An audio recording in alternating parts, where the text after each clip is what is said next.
Planning Board of Town of East Hampton, you're live on the air and you're being recorded. Let me having my sip of water. Good evening and welcome to the Town of East Hampton Planning Board meeting of November 3rd, 2021. We have on tonight's agenda continuation of the subdivision review for the Wayne Scott Commercial Center. We will be covering tonight groundwater issues primarily, exclusively actually. And then after that, we have a couple of other matters in Wayne Scott, the Wayne Scott Sewing Society, Wayne Scott Wombles. We also have a sub-waiver review of 351 Pantago Road and a couple of matters on our regular meeting. But tonight, as was last time and as will be the next meeting, we're going to dedicate a considerable amount of time to the review of the environmental impact statement for the Wayne Scott Commercial Center. As I said, tonight we're going to cover groundwater issues. We heard at our last meeting from the applicant and from the planning board's consultants on groundwater issues. We're going to have, I guess, a refresher, because we didn't cover groundwater issues in our discussion last week. We covered the layout issues. This week in our discussion, we're going to cover groundwater issues. So we're going to do about 15 minutes from the planning department and the planning board consultants. And then the applicant will have about 15 minutes to state whatever they wish to state regarding, again, groundwater issues. And then we'll have what I'm guessing will be something around an hour's discussion, or maybe more, maybe less, of the groundwater issues surrounding the Wayne Scott Commercial Center revised EIS. So with that, I'm looking for Eric. Sam, can you take a roll call of the board members, just because there's a lot of good idea. It's a good idea to get on the record who's here. Okay, let me go left to right in my mind. Ed, are you there? I am here. I seem to be blocked from getting on video, by the way. Sorry about that, Mr. Krug. One moment. This is Mike. How's it going? Just a second. Good. There's a lot of people in this meeting. I'm just trying to make sure that the board themselves and everyone other than the board basically is not. There's Ed. There's Ed. There we go. About that. We got Ed. No problem. Thank you. I see Lou in the corner there. Hi, Lou. Hey. Ian. I see Ian. And I see me. And Kathy. There's Kathy. And then next to her, not quite, cyberly, Randy. I saw you before, didn't I? There you are. There you are. And then last is, of course, Sharon, who is leading our discussion. Hi, Sharon. Okay, thank you, Thomas. So we have a full house on the planning board, and I'm looking for. Is Eric going to quarterback it for the planning department and the consultants tonight? Is Eric there? Yeah, well, I mean, I figured I'd give you just a brief background. I mean, you did a good job there, but in large part, at least as far as our comments have gone, we've deferred to FPM Group and Ben Kansemi, who was here, with regard to the groundwater issues. Planning board meeting. Excuse me, we're having a brief interruption from somebody. I'm going to mute this person. Just a quick announcement. If you're not involved in the active conversation, kindly mute your microphone. Thank you, Chairman. Go ahead. Thank you. Yeah, if you want to hand it off to Mr. Kansemi, go right ahead and do that then. That's fine. Well, I guess just by way of background, I'll just say something very quick. Just as a reminder to the board and the applicants and anyone watching, right now the task of the planning board is to determine whether or not the draft environmental impact statement is complete. The last time the board had a thorough review of this and produced your standard post-meeting memo that was many pages outlining all the incomplete elements was October 29th of last year. At that time, FPM Group, Mr. Kansemi, had prepared a number of comments, a number of bullet points. That post-meeting memo was attached to our memorandum that was supplied to you for last week's discussion. But I would like to point out to the board and to the applicants know this because I forwarded this to them. But FBM Group did produce another memorandum, which was basically a response to the presentation by Alpha Geoscience, who is the applicant's groundwater and environmental consultants, the presentation that they gave last week. That memo was from Monday, November 1st.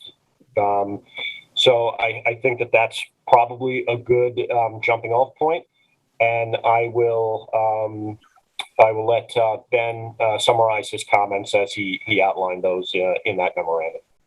Very good. Mr. Cansemi, you're on. Right now you're muted, and also, there you are. We can see you now. Very good. Good evening, Chairman and members of the board. Tonight, we're just going to discuss some of our comments regarding my recent correspondence that I sent out in response to last week's presentation by Alpha, the applicant's consultant. I'm also here with Stephanie Davis, too. With FPM, she's also co-authored and worked with me on preparing many of these responses. In regards to last week's presentation by Alpha, we had a few comments on some of the items they brought up. One of them being the use of firefighting foam versus a wetting agent at the fire training exercise. They went through, a fair presentation that showed, where the fire training activity was done, and basically documented kind of what part of the site it was done in relation to the investigation that they had done, as well as the DEC had done. They showed some pictures with what they considered more of a wetting agent. We had concerns regarding when those pictures were taken. Had there been anything done to this wetting agent, or if it was a foam was done, was it possibly wetted down at some point in time? So that was a question we had with regards to that. The other question that came to mind was they said the wetting agent is a non-PFAS containing substance. However, the investigations that the DEC have done, as well as they have done, have shown that basically the PFAS we have detected, that has been detected in the soils, is in that fire training area. And it's generally nowhere else in the site. It's only presented at very low levels or non-detects. So, it appears some agent containing PFAS was utilized during those training exercises. So, we wanted to make sure that point was clarified there. Our other comment was regarding the discussion of the the soil investigation results.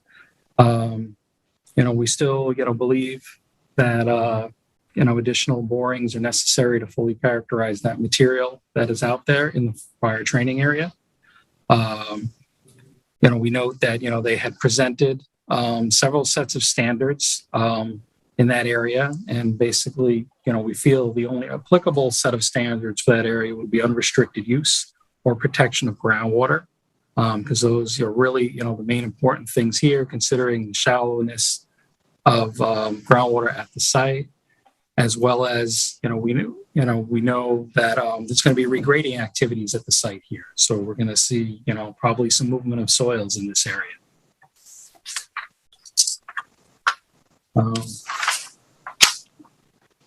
And, furthermore, regarding those soils, we did see that, that some of the detections of PFAS were not completely delineated, as we've mentioned prior. And, we do see at, 2 locations where PFAS concentrations actually increase with depth, and they're approaching the protection of groundwater standards. These are basically, the items, we identified, in the presentation that we thought, should have further elaboration on. Thank you. Okay, thank you. Eric, do you have anything else that we would like to present in terms of groundwater issues right now today before we turn it over to the applicant? Yeah, I don't think so at this time. I think perhaps it's best to hear from the applicant and then the questions, the inevitable questions that will follow from the planning board. Very good. Before I do that, I'd just like to let anyone who's maybe calling in, possibly, and I regret that during doing these meetings on Zoom, we have to constrain ourselves in certain ways, and one of those is that we can't really take public comment at these meetings that are on Zoom. We can only really hear from the planning department and any consultants that might be hired by the planning board, and the applicant and anybody that the applicant chooses to have as a speak on their behalf. We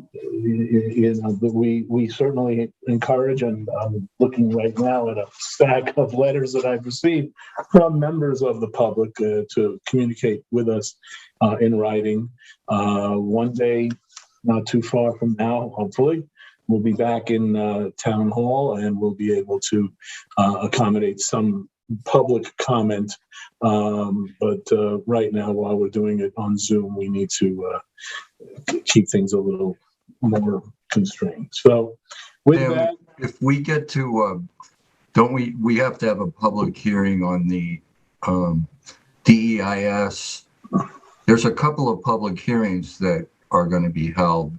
Yeah, when they're valid, listen, when there's statutorily required public hearings, we certainly will hear from the public. There's no question about that.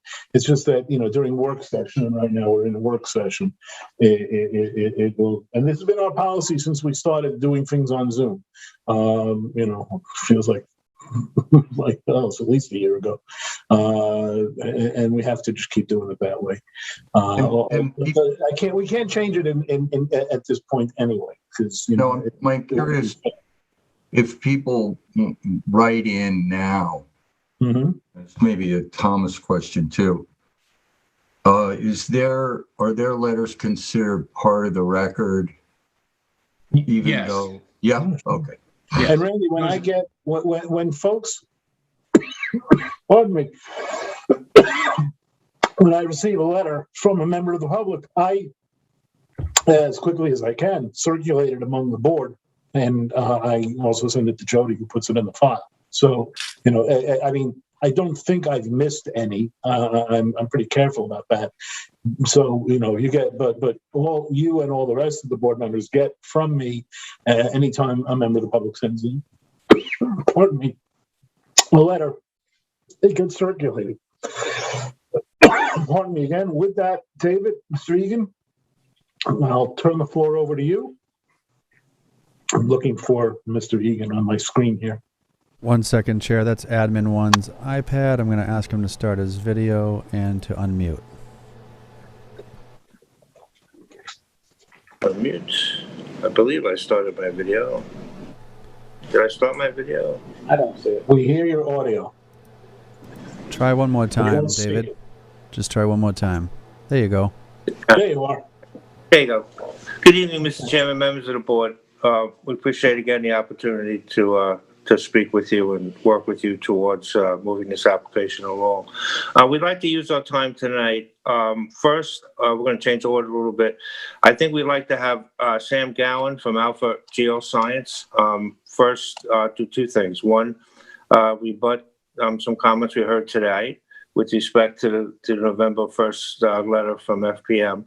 And then I think he has a short presentation he'd like to make about other groundwater and stormwater issues and their relationship to Georgia Pond. I'd also like to have some time, a short period of time, for our principal planner, Chick Voorhees from Nelson Pope and Voorhees, after that, to speak to the board. We have some concerns and some statements we'd like to address to you about just some general processes in the CEQA process. So with that, if that's okay with you, I'd like to turn it over to Sam. Thank you. Sam Gowan from Alpha Geoscience. Very well. How do I mute my thing? Yeah, video up. There you are, Mr. Gowan. Go ahead. Mr. Gowan, we see you and hear you. Go right ahead. Good evening, Mr. Chairman and the board. I'll try to get through the response to the FPM letter as quickly as I can. One of the issues they raised was that the presence of PFAS being at the fire training center was indicative of the use of the foam, the firefighting foam. That's not necessarily the case, because it's the research out there is showing there are other ways that PFAS can get there, and one is from airborne deposition. And I know that FPM is aware of that because they state that in their work plan for the airport investigation. None of these PFAS compounds exceed the drinking water, protection of drinking water standard, and there are other compounds, other PFAS compounds around the WCC site that also exceed the unrestricted soil criteria. So it's not just at this location. Everyone tries to. They did make a comment that just by the fact that it was there, it must have been in the firefighting training foam. We have an affidavit from Mr. McCaffrey, who was there at the time, that said it was a wetting agent. The visual pictures that we saw last week, show that water that they were using, the foam on that water was far different from the foam that they used over at the airport. And there's nothing in the timing of those photographs, such as the first photograph shows the firefighters out there around the bus, the characteristics of the discharge from the fire truck at that time, the water, the foam looks exactly the same at that point in time as it does in the second picture, and then the last picture after they're done spraying the bus.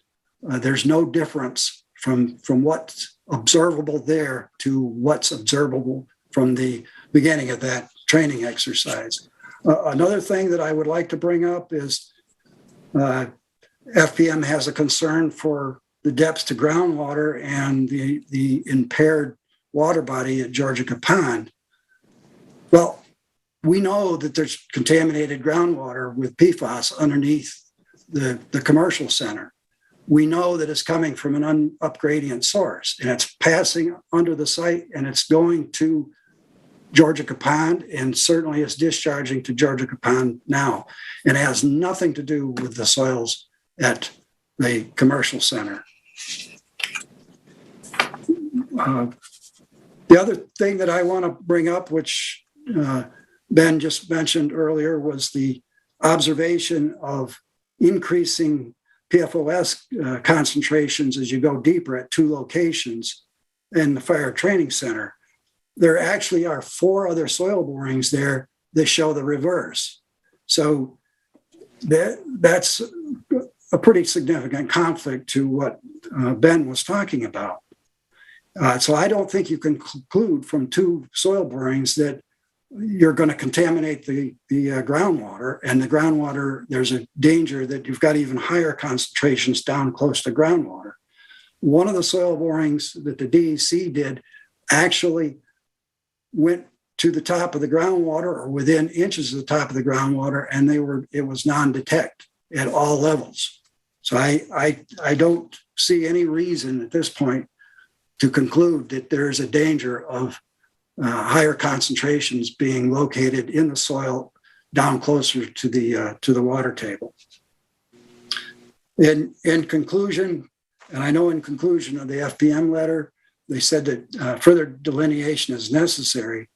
I still disagree with that. None of the results for PFAS, none of them for PFOA or PFOS exceeded the drinking water guidance value, the protection of groundwater criteria. The fact that there are exceedances of the unrestricted is not an issue for this site. There's no plans to use this site for grazing of cattle or any other animal for sale for meat or any other human consumption. With that, I think I'm ready to put the presentation up for the relationship to Georgia Capone. Let's see. Do I have a, okay.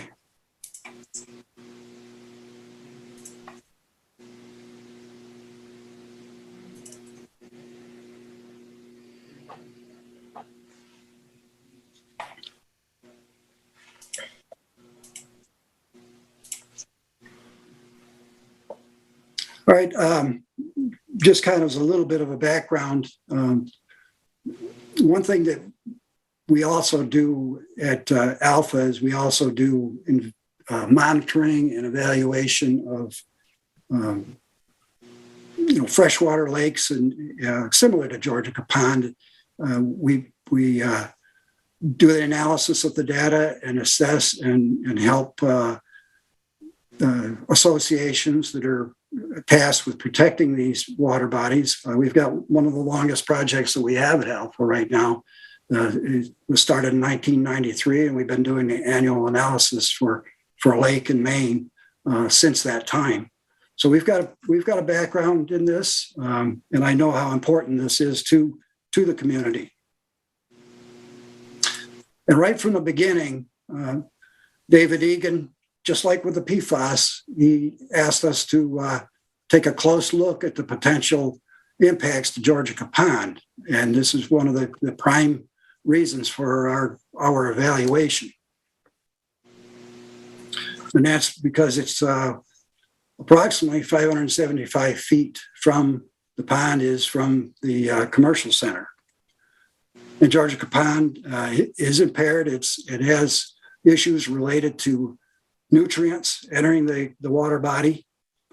And this diagram here is one that was in a report, Georgia Capone Water Quality Restoration Plan, that was authored by Sarah Davison and Dr. Christopher Gobler of SUNY Stony Brook. And I put this in here because I think they did a very nice job of describing what's going on relative to the nitrogen loading in Georgia Capone. And they point out that 50% of the nitrogen loading is coming from wastewater. And here are a couple of quotes from a Suffolk County Harmful Algal Bloom Action Plan that was put out in 2017. And I'd like to read these 3 points. And the first one, it's clear that the critical priority areas will require order of magnitude of septic nitrogen reduction of 50 to 70% offered by innovative alternative on-site wastewater treatment systems or sewering. The second one is on-site residential and non-residential wastewater is the principal source of nitrogen in many Suffolk County waters. And the third is priority 1 for the Friends of Georgia Capone Foundation would be the 74 houses situated around the water body. This recommendation was by Dr. Gobler and was included in that HAB action plan. And this map shows the map of the town of East Hampton Water Protection District 9. And this is important because those 74 houses you referenced would be in this protection district. And this is important because this area is really defined by very short times of travel from these septic systems to Georgia Capone. So this would be 0 to maybe less than 1.5 years for nitrogen-loaded wastewater to get to the pond. I put the Wayne Scott Commercial Center up there in the northwest, and it's just outside of this area. Now, what we did from the technical approach to assess the potential impact, we did these 4 items. And the first one was to determine the direction of groundwater flow. And we do this by measuring the top of the water table and determining the elevation of the water table. And we use that data to create a contour map. And these contour lines are equal lines of common groundwater elevation. And we took these measurements in September of 2018 on the same day that we also got data from Georgia Capone from the USGS. And they had an elevation down there of 5.75 feet. And we used those data to create this groundwater contour map. And the important concepts in understanding the groundwater flow direction is that horizontal groundwater flow in a water table aquifer is from high water table elevations towards low water table elevations, in particular to the groundwater contours. And flow is from the recharge areas, which are the upland areas, higher elevation areas, toward discharge areas, which are surface water bodies in the lowlands. So that what we did is I put these flow arrows on the map to show you the direction of flow, and the flow. And of course, this is a water table aquifer, so actually the aquifer underneath the commercial center is a regional aquifer known as the Upper Glacial Aquifer. And this aquifer receives its recharge from infiltration of direct precipitation to the land surface within the commercial center, and also from groundwater flow from upgradient recharge areas to the northwest. Groundwater flows from recharge areas to discharge areas, which consist of the surface water bodies down gradient. And actually in this area, the recharge area around Georgia Capone is really the whole region. But we're really just talking about the Wainscott Commercial Center and the upgradient area, which is actually in the airport area of the airport and even further beyond that.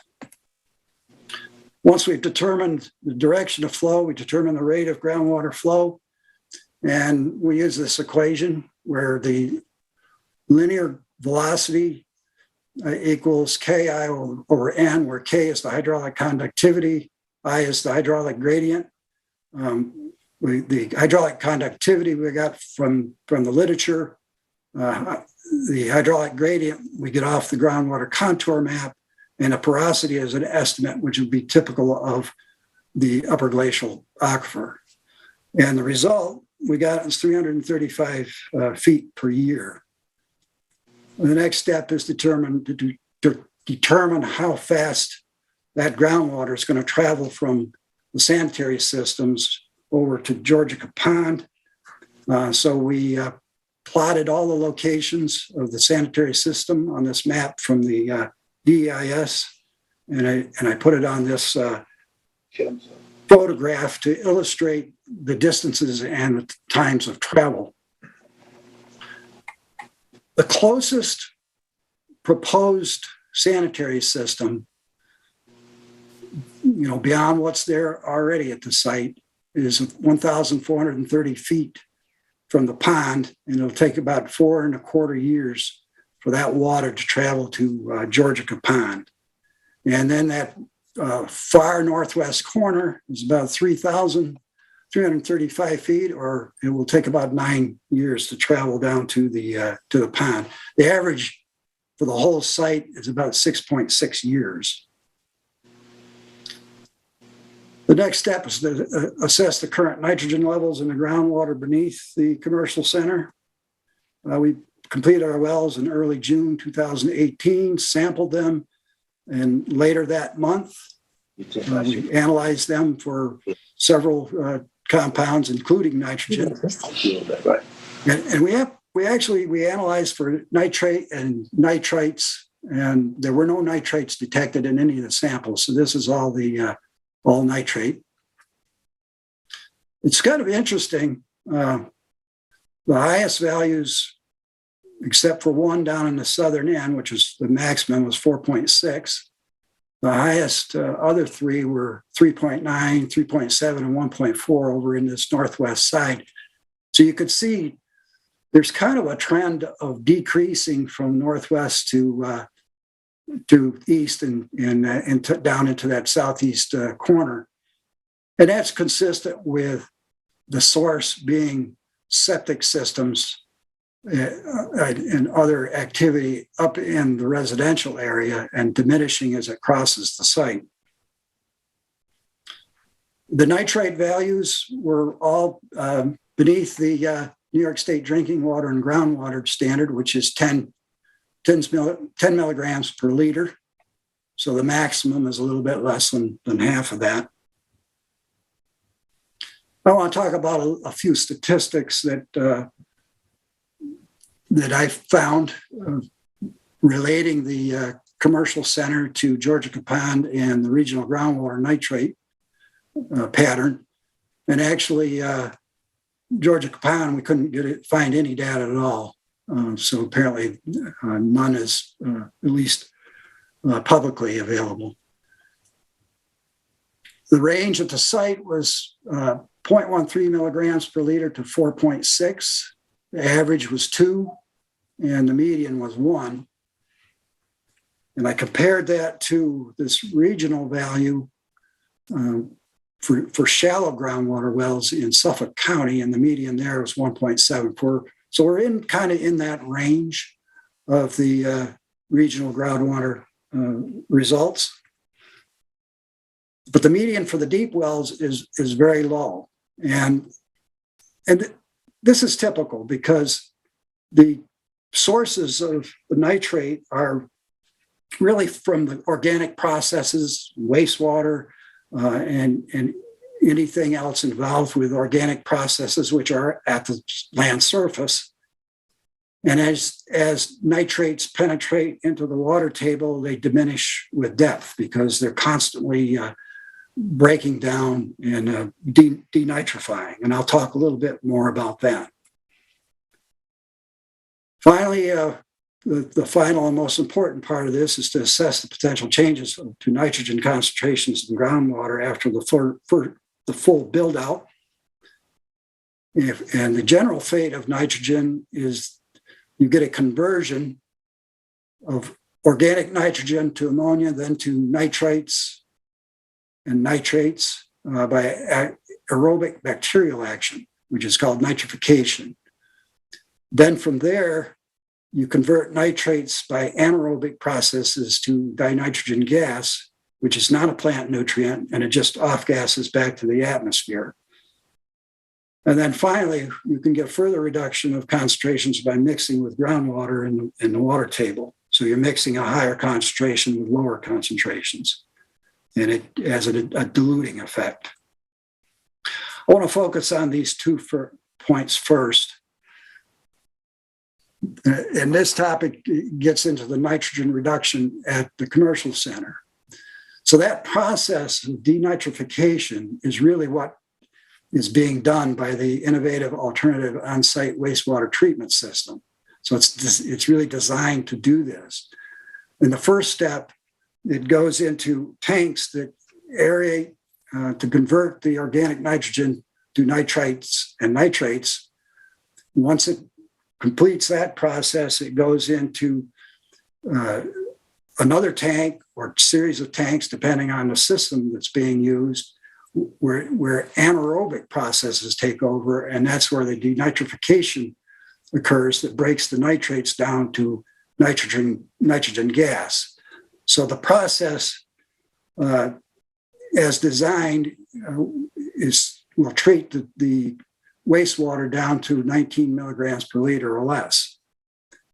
Then further nitrogen reduction by long-term anaerobic processes occur in the aquifer, and that continues to convert any leftover nitrates to nitrogen gas as the groundwater flow will flow towards Georgia Capone.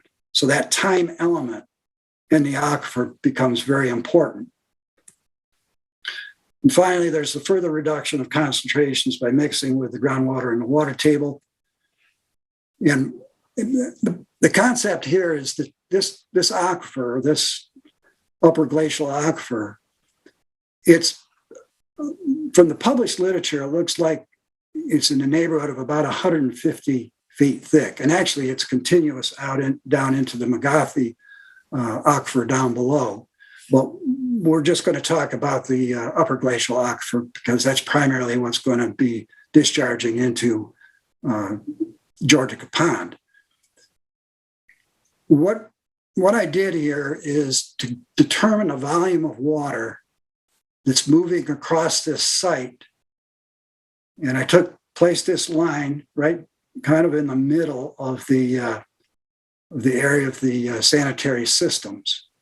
And I wanted to know how much water was flowing through that cross-sectional area that's made up of this length of line of 1,840 feet and a depth of 100 feet, and determine the flow rate through that cross-sectional area. And we use the basic, what we call it is known as the Darcy equation, Q equals KIA. It's a standard fundamental equation for groundwater flow. And I've already talked about the K and the I in the cross-sectional area.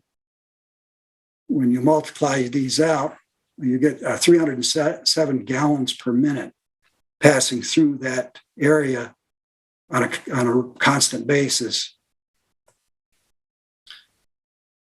I want to summarize the projected commercial center sanitary discharge rates and the projected increase of the sanitary flow from what it is now is 14,735 gallons per day, or 10.2 gallons per minute.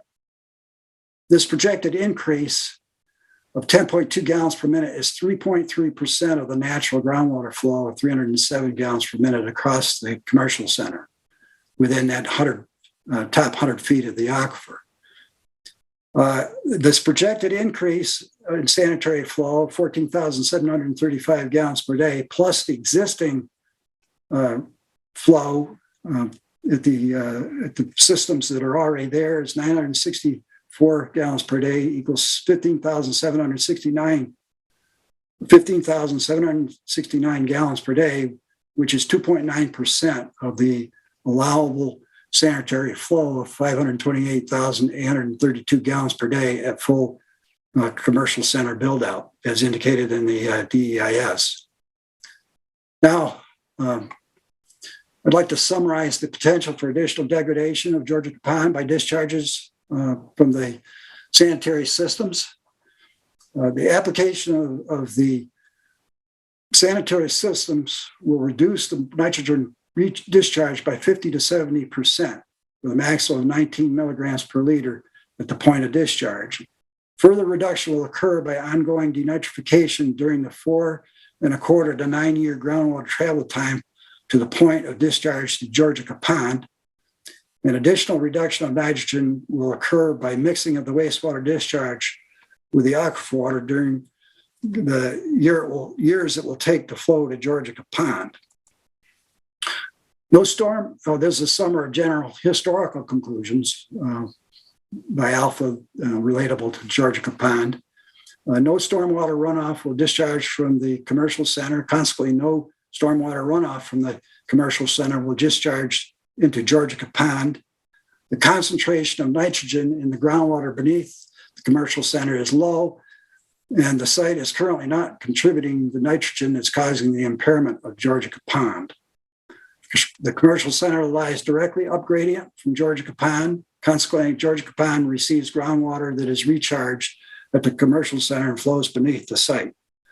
The estimated linear velocity of groundwater flow across the site is 335 feet per year. The commercial center will implement innovative alternative on-site wastewater treatment systems to reduce the concentration to less than 19 milligrams per liter from each individual system. And finally, here are the conclusions relative to FPM's recommendation to increase the sanitary system separation from groundwater by 2 feet.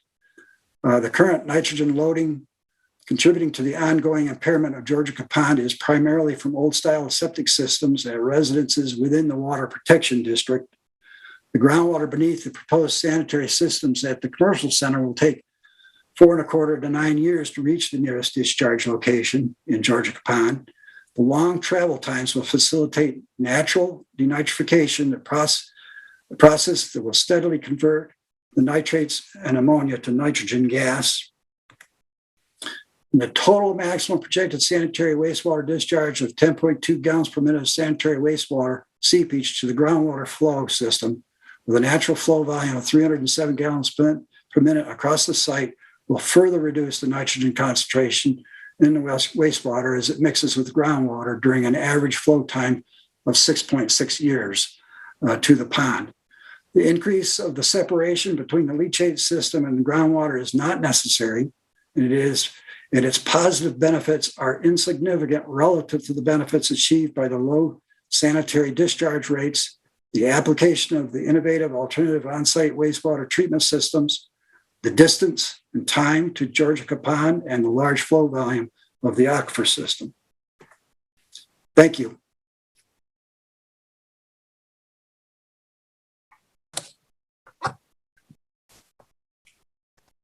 Sorry, I was muted. Thank you very much, Mr. Gowan.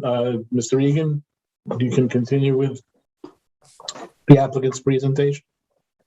Yes, thank you, Mr. Chairman. I would like to introduce Chick Voorhees from Nelson Pope and Voorhees for a short presentation. Thank you.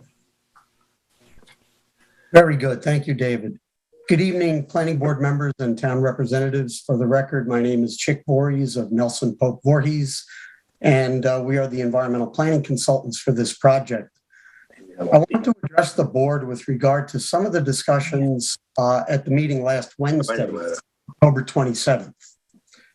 And I heard a few things that are atypical of the seeker EIS process that I am familiar with based on both municipal roles and private consulting for over 40 years. First, it was great to hear all of the accolades for the applicant's team and the progress to date. We have a great team, and Mr. Tintle is patient. He understands the process that we're engaged in now, and we do feel that substantial progress has been made. What I found unusual was some of the comments from board members at the end of the meeting. This had to do with what I would call an expression of opinions regarding the proposed project. In my experience, these opinions are expressed at the end of the seeker process. Our goal, at least the applicant's goal, is to have a DEIS that is consistent with the final scope. The DEIS is then used for fact-finding concerning the analysis of environmental impacts of the project. Most of this is already done and complete. We have the staff comment letter that we will respond to, and based on a revised DEIS, we would expect the DEIS to be deemed complete and subject to a comment period and hearings. Based on the hearing and comments on the DEIS, we will work with the town to prepare a final EIS that, as the chairman indicated at the last meeting, is the planning board's document. We can't get to that fact-finding and the review of the analysis until the DEIS is found to be complete. Some of the specific comments that I found unusual had to do with things like the size of the project, it's too large, or that it's not a good idea. The site is zoned for CI, and we have submitted a conforming subdivision plan with analysis of an expected development scenario. So these comments at this early stage of the analysis are not really appropriate. Some of the comments had to do with land use compatibility or water impacts to Georgia Pond. Sam just provided a great presentation, and this information is in the environmental impact statement. I made some remarks at the last hearing regarding setbacks, existing vegetation between surrounding community uses and the site, and the grade change that Mr. Parsons acknowledged were good arguments regarding compatibility. What I can tell you is there is much more information in the DEIS that addresses land use, zoning and compatibility, and extensive analysis of water resource impacts. This information is already in the document and should be referred to when making these comments. No new information is needed on these items that is not already in the DEIS. Other comments had to do with things like locating affordable housing or providing 25% open space. or town park location to conform to the Hamlet study. These comments may be appropriate, but we need a starting point, and that is the conforming plan that we submitted and analyzed in the DEIS. At the end of the last meeting, your council made some brief comments that I believe were appropriate. That is that these type of comments are best directed to alternatives. We have extensive alternatives in the DEIS, and we can address some of these other concepts in that context. I would not recommend to my client that we modify the proposed project plan at this time. This is akin to chasing a moving target having to do with the size of the project. Our proposal is for 50 lots in conformance with zoning and developed to a substantially lesser extent than permitted by zoning. Planning staff has acknowledged that the proposal is less than what can be developed under zoning. On page 7 of the staff's EIS review, staff suggests that we should analyze an even larger development based on maximum build-out, or they provide an option to restrict the development to what we are proposing. We fully understand that we cannot exceed what we study in the DEIS, and so we would be amenable to restricting the development size to exactly what we studied in the DEIS. What we propose in the DEIS at this time is an appropriate starting point for the analysis. In summary, I would urge the board to allow us to address the planning staff comments, working with staff to have a DEIS that conforms to the final scope. We can address comments about design through alternatives, but would not seek to modify the proposed project other than to restrict the development to what is studied in the DEIS. I also urge you to review the DEIS, as many of the comments are already addressed, as acknowledged by staff, where it was found that the DEIS is acceptable. And the chairman made note of many of those areas at the last meeting. Before I finish, I want you to understand that the project is in many ways already mitigated through design, with key items such as limiting development to 17%, using rain gardens for all stormwater on the individual site developments, having no fertilizer-dependent vegetation, 0, and establishing native plants that provide habitat and reduce irrigation needs, and of course, installing all IA low nitrogen sanitary systems. In closing, I would suggest that you seek guidance from your staff and council, follow the seeker process as it is intended, and allow us to move the DEIS to the public hearing process for continued gathering of facts so that you will have information for an informed decision once the FEIS is complete. Thank you very much for your attention, and that concludes my remarks. Very well, Mr. Egan, do you have anything else for the applicant?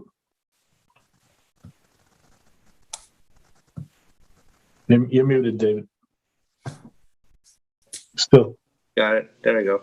No, I think that's what we wanted to convey this evening. We hope it's helpful. We hope it take the board and its advisors take it to heart. And I think that concludes our end of what we need to say. Thank you.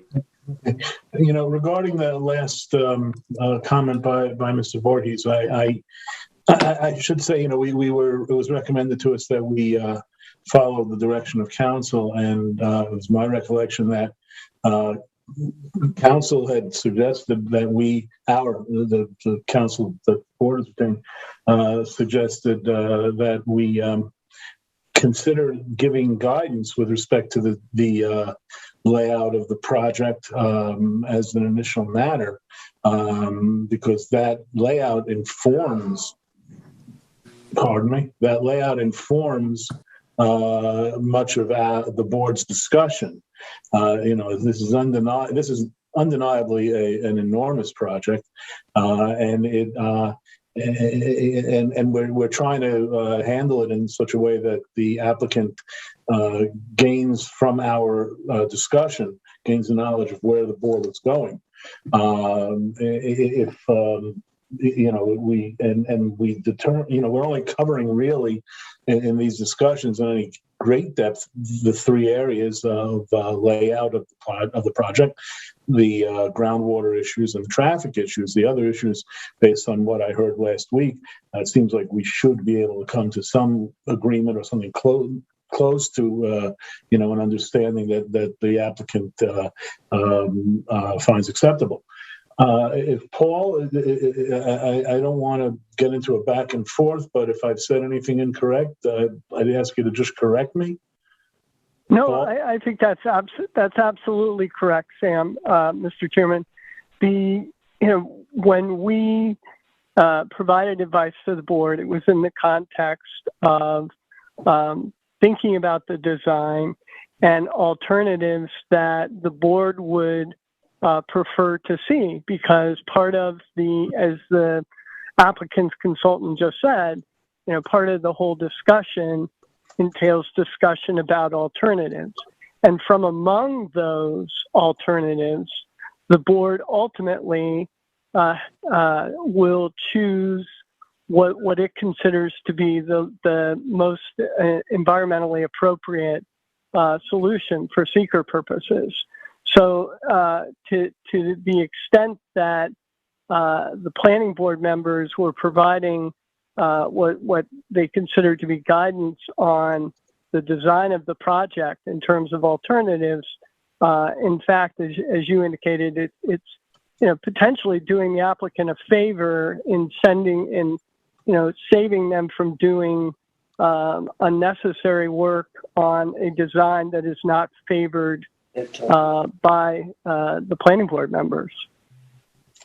Thank you, Paul. I just wanted to, make sure that certainly the board understands, the direction that we're going, and that the applicant can appreciate the reasoning for that. That was helpful. Thank you. Okay. Thank you. With that, Sharon, I see you're not muted, which is good. It's now 7:24. I'm going to remind the board members that we do have a couple of other matters on for tonight. I know we're going to go late, but we don't want to go, into 3 hours. And let's all remember that we're talking about groundwater issues only tonight.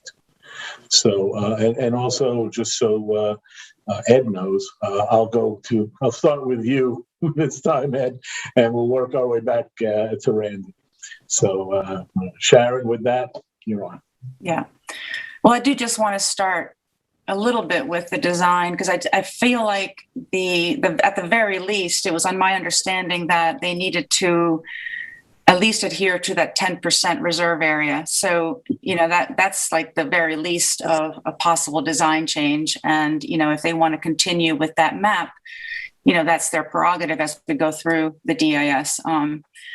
So that's all I'll say about the layout. And then, sorry, there was a lot of science going on that soil testing, presentation. And, I'm not sure if I digested all of it. But, I actually would love to get a little bit of feedback from our consultant on at least the discussion of the sanitary system flow to Georgia. I understood what the consultant was saying in terms of, what the mitigation that they're offering is, but I just wanted to make sure that our guy agrees with it. I'll say this. One of the reasons we have our consultants here, and one of the reasons that we've asked the applicant to have their consultants here, is so that we can have questions answered. And so, I would ask our consultants and respectfully the applicant's consultants to just bear in mind that we do have to keep the discussion moving. So with that, Sharon, go ahead and. Yeah, so just to ask Ben, our consultant, what he thinks of that as mitigation. I mean, between the AI systems and the cleansing of the water as it flows slowly towards Georgica, and by the time it gets there, it's pristine. No, I don't know, but just curious how that logic works for you. Yeah, well, I mean, for us, there is logic there. I think the analysis was was scientifically reasonable. I think the area that we would disagree with is the thickness of the aquifer over which this mixing and dilution will occur. Remember, we're in an area that is south of the groundwater flow divide here. For those of us who are familiar with groundwater flow in Long Island, it flows essentially outward. It flows downward at the groundwater flow divide, and then flows outward and eventually moves upward and discharges to the surrounding surface water bodies, including Georgica Pond. In the area where this project is located, my understanding would be that the groundwater flow would be somewhat horizontal, but also starting to move upward until it begins to discharge into the pond.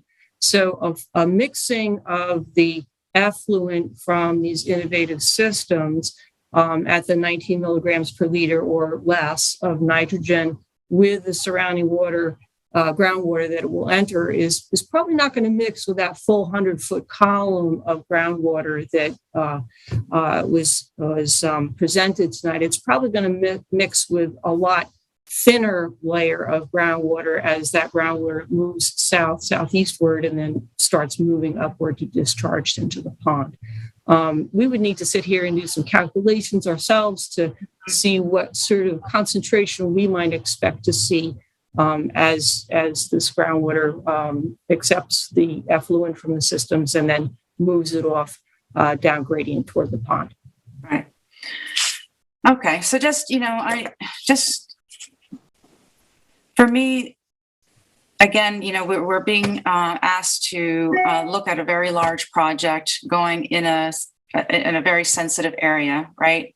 So looking at all the science and what's been discussed, in the end of the day for me is we have a body of water that we're trying to, which I know has already been compromised by the residences around it, and probably more needs to be done there. But we're also trying to, be as careful as we can with a big project and what that's going to add to going into Georgica Pond, right? Right. And so that's where I get, I feel a little stuck in how I want to verbalize that, scientifically. But for me, it just seems like, why not do everything we can to keep that pond as clean as we can, right? And if we're being, our consultants are telling us that, more ground separation is better.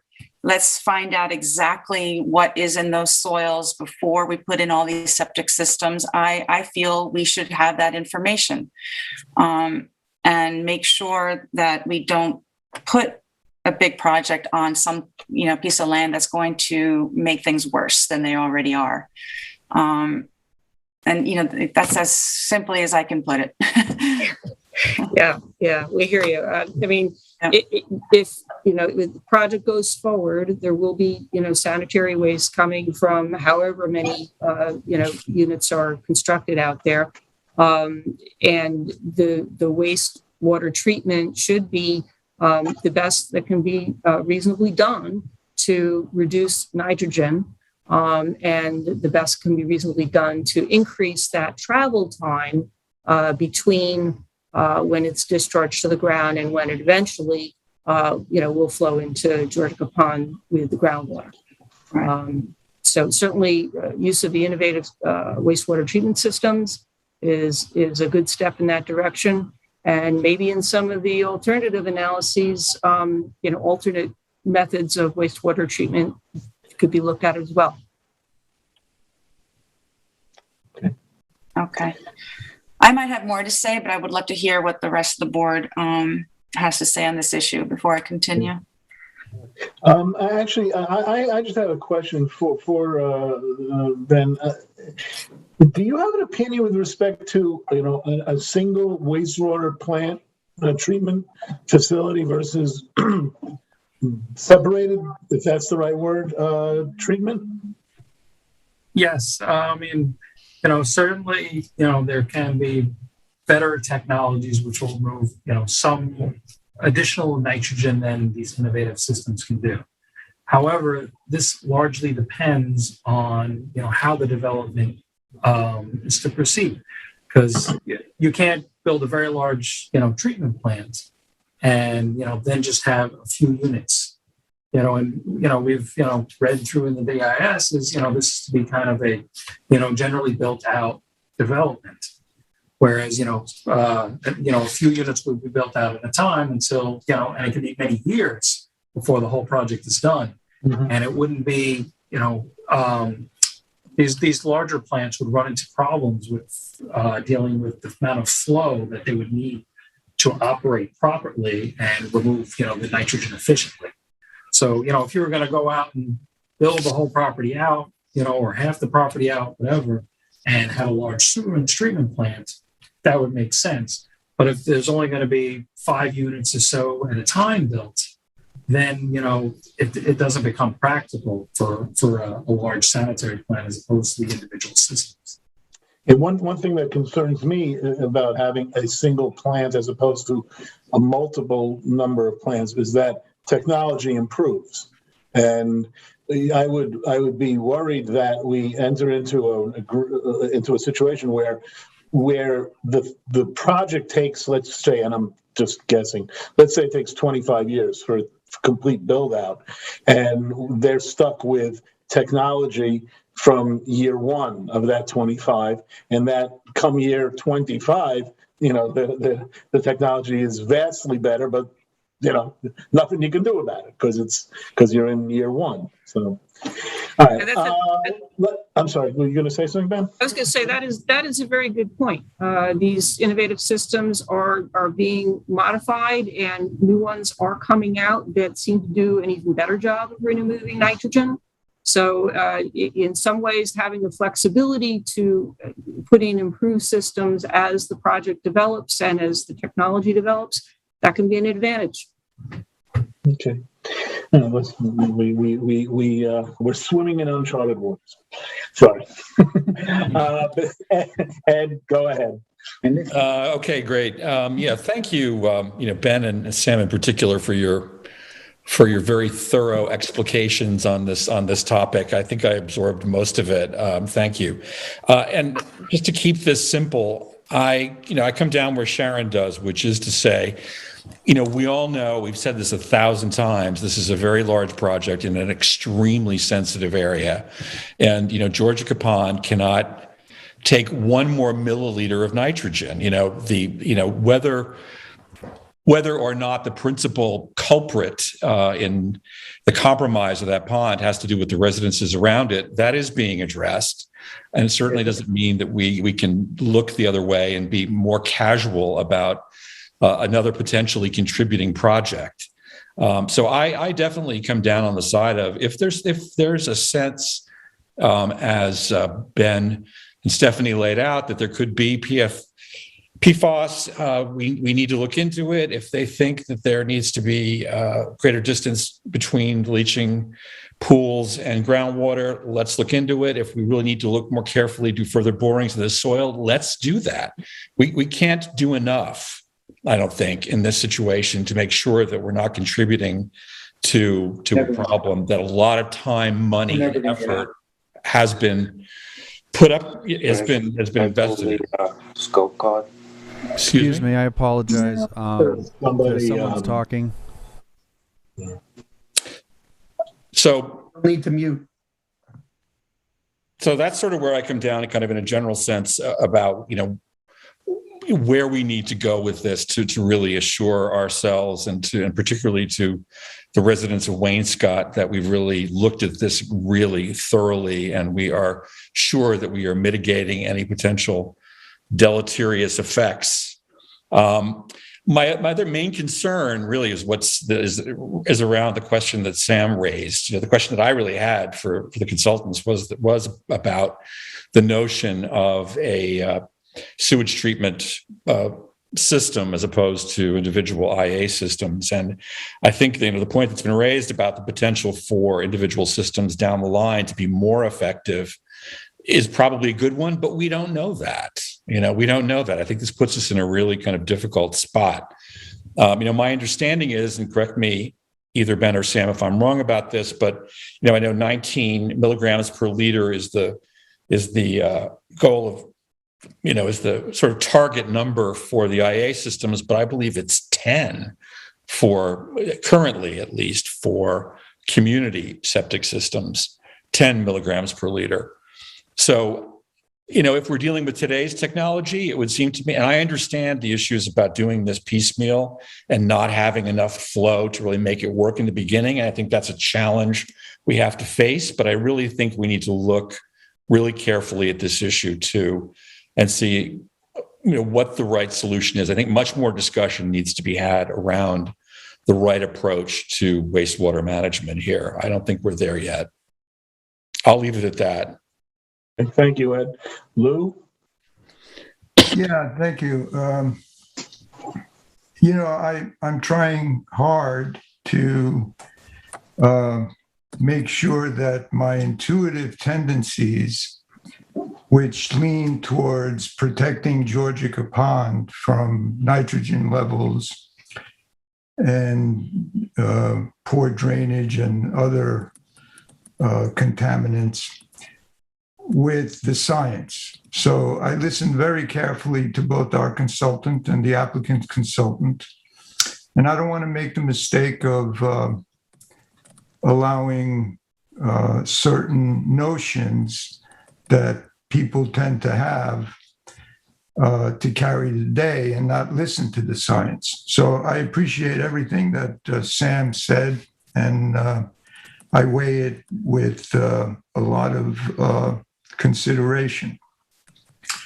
So having said that, with regard to the individual systems versus the sewer treatment plant. Now, there may be other alternatives. I understand the issue that this is going to be a decades-old build-out, and to build a large sewer treatment plant today is just not feasible.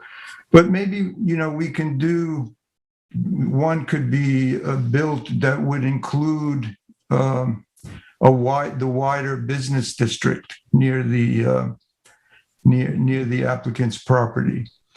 Also, I'd like to investigate whether there are sewage treatment plants that they can be built with excess capacity, but then expand as the volume of sewage increases over time.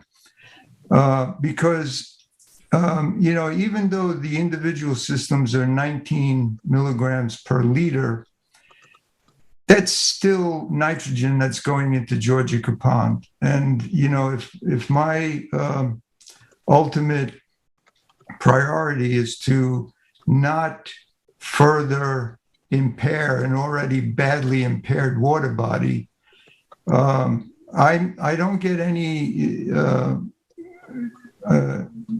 encouragement by the fact that we're going to have 50 businesses that are going to have effluence that is lower to 19 milligrams per liter. So that's a consideration. So in summary there, I would like to further explore the sewer treatment plant, or perhaps there are to either include the wider business district, or maybe there are technologies that would apply to something that's built out over time. On the on the groundwater separation, and I realize that the sanitary code requires only a 2 feet separation to groundwater. And I also understand that the planning board doesn't have the authority to require a greater separation. But the fact remains that, again, we are near, the property is in close proximity to the impaired water body, Georgia Pond. And perhaps this is an exception. So I think that should be given more consideration instead of just being dismissed as it seems to be. As far as the PFAS,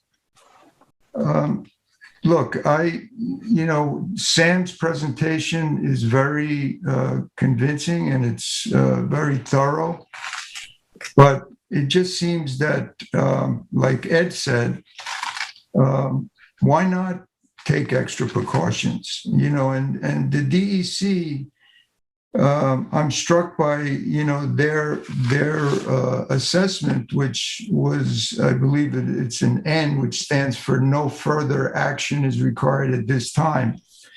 Well, it seems to me that this is a different time because of what we're considering. Developing this area as proposed.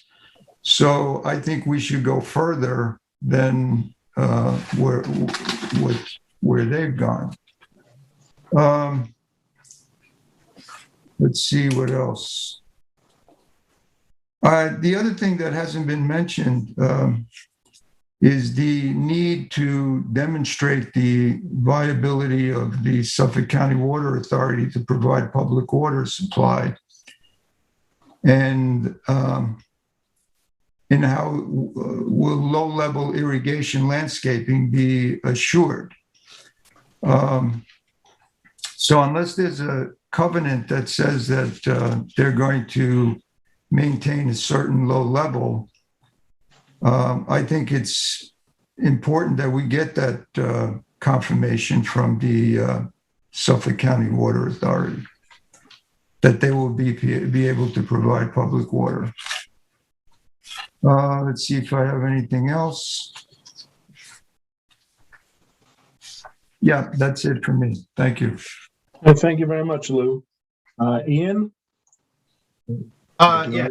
Thanks, Sam. Thanks, everybody. I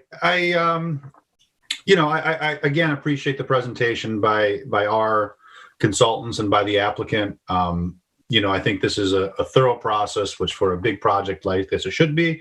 And all of these meetings, I think, are bettering the process.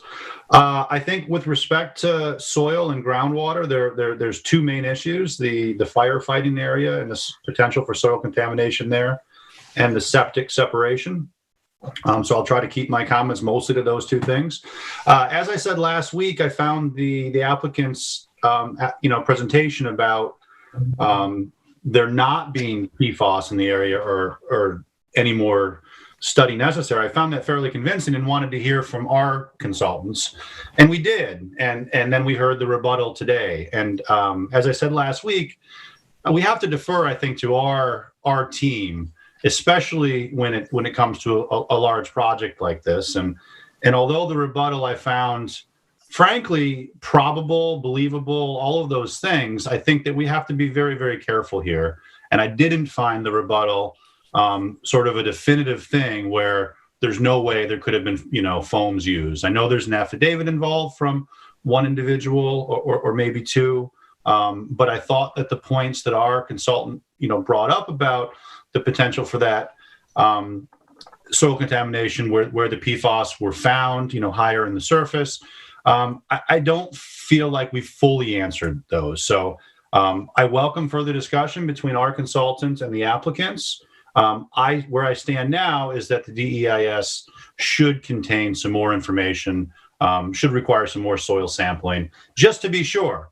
If I had to guess, I would say that the applicant's story is probable. But I think that our threshold here, our standard, has to be higher than that because we're dealing with an important issue. As far as septic separation, frankly, I think this is a question of what we're allowed to require.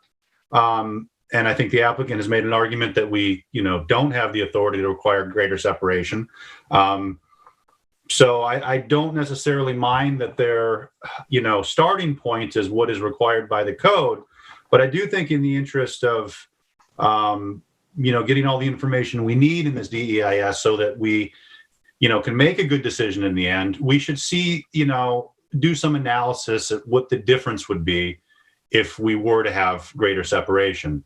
Now, if we decide that there's no way we could ever require that, maybe that exercise is a waste of time. But I would want to hear that from our legal team. That that's just something that even if we found that the groundwater would be much better off with 2 extra feet. And I think that all the logic based on the presentation we received tonight is that 2 extra feet is going to make some difference. I think that all sides would agree on that.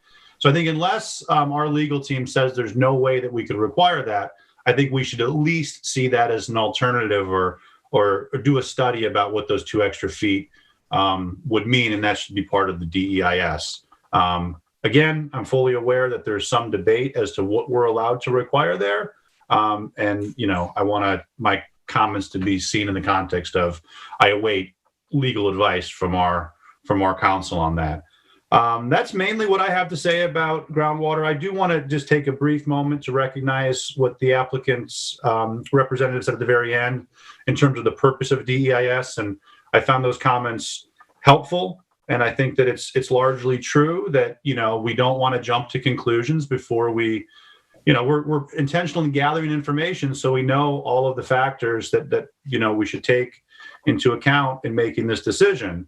But along those lines, I think that I'm not jumping to the conclusions. And so my conclusions about groundwater quality in particular, I would say that we still need more information about the soil contaminants or the potential for them. At this point, again, I'm open to further conversation, which I think has been productive. And likewise, I think we would want more information about that separation so that we have a more complete record, more complete information to go off of when we do analyze that data. And I think that both of those issues can be debated further. And I think that our legal team in particular can look at that separation and whether we're allowed to require it or not, so we're not wasting anybody's time. But I think, like all the other board members have said, we should err on the side of caution here and being thorough so that, whatever this project looks like, if it goes forward, we know that we've done our best to have all the information on the table. Thank you, Ian. Kathy? Wow, there's just so much. First of all, I want to acknowledge all the work that the applicant has put into this DEIS and all the relevant and informative reports that their consultants have offered. They've been very helpful. And I really want to, make sure everyone realizes that we're grateful for that. We're grateful for that information. I also want to just say that I understand the applicant's desire and right to develop this property. Excuse me, I understand the creative process that developers feel when they have a big piece of land and they have a vision for that. And I understand that, I really do. It's not my vision personally, but I was married to a builder for a long time. And I get that. This is a genuine and real thing. And I want to acknowledge that and say that what we are trying to do is find a way to work with the applicant to find the best possible configuration for his vision of this development that will have the least damaging environmental impacts. And that's why we're, going through this process in such a thorough way. And it's also part of the reason we were offering, initial yield map suggestions so that you don't spin your wheels either. We want to be fair in that. But I have many, many notes here that I am compelled to review. I appreciated Mr. Gowen's presentation. I know that, he cited the 2017 county report, which is 4 years old now, and we do have more information. Every year we find something new out about the nitrogen and how these innovative alternative septic systems are working. I understand the Water District Zone 9, which is where the Waynescott Commercial Center lies, is a 5-year discharge rate, but that's very similar to some of the properties around Georgia Pond. So it's, in terms of our assessment of that waste flow, it's kind of equivalent. It isn't exactly equivalent, and that's what scientists are compelled to do and are supposed to do. But as a broader brush understanding, it's very similar. The amount of time is very similar. I too am curious about the depth of the upper glacial to the Magathie aquifers. I've studied some of that myself, and I would like our consultants to do those calculations that they referred to earlier, Ben and his nice partner. I know that I understand that Georgia Pond is the main the residents around Georgia Pond are the main contaminants, but that community is actively working to reduce those impacts. They have a harvester on the pond. They are desperately trying to manage the nitrogen levels that are there. Some of them are fed by those septic systems, and some are a consequence of the heat. We just had terrible heat, and it causes these algal blooms. And, so there are a bunch of things that are contributing, but it all starts with the nitrogen load. So my concern relative to the development of the Waynescott Commercial Center is the ratio of, how much nitrogen. I feel like I need to know exactly how much nitrogen is going to be contributed into the pond by the development. And that would be, to my mind, over a range of options. If you have 17 lots, or if you develop 50 lots, what are those contribution levels? One of the things that we're learning about the innovative low nitrogen systems is that they have varying levels of success in terms of the nitrogen they eliminate, and that there has been in the introduction of a pressurized drain fields, pressurized shallow drain fields that do what they call polishing the nitrogen polishing the effluent to take a little something out, that the IA system is considered a pretreatment, and the pressurized shallow drain field is considered the refined treatment, and that gets it to under 10 mils, which is desirable. This is a problem that every time I think about this, I just think about my kids.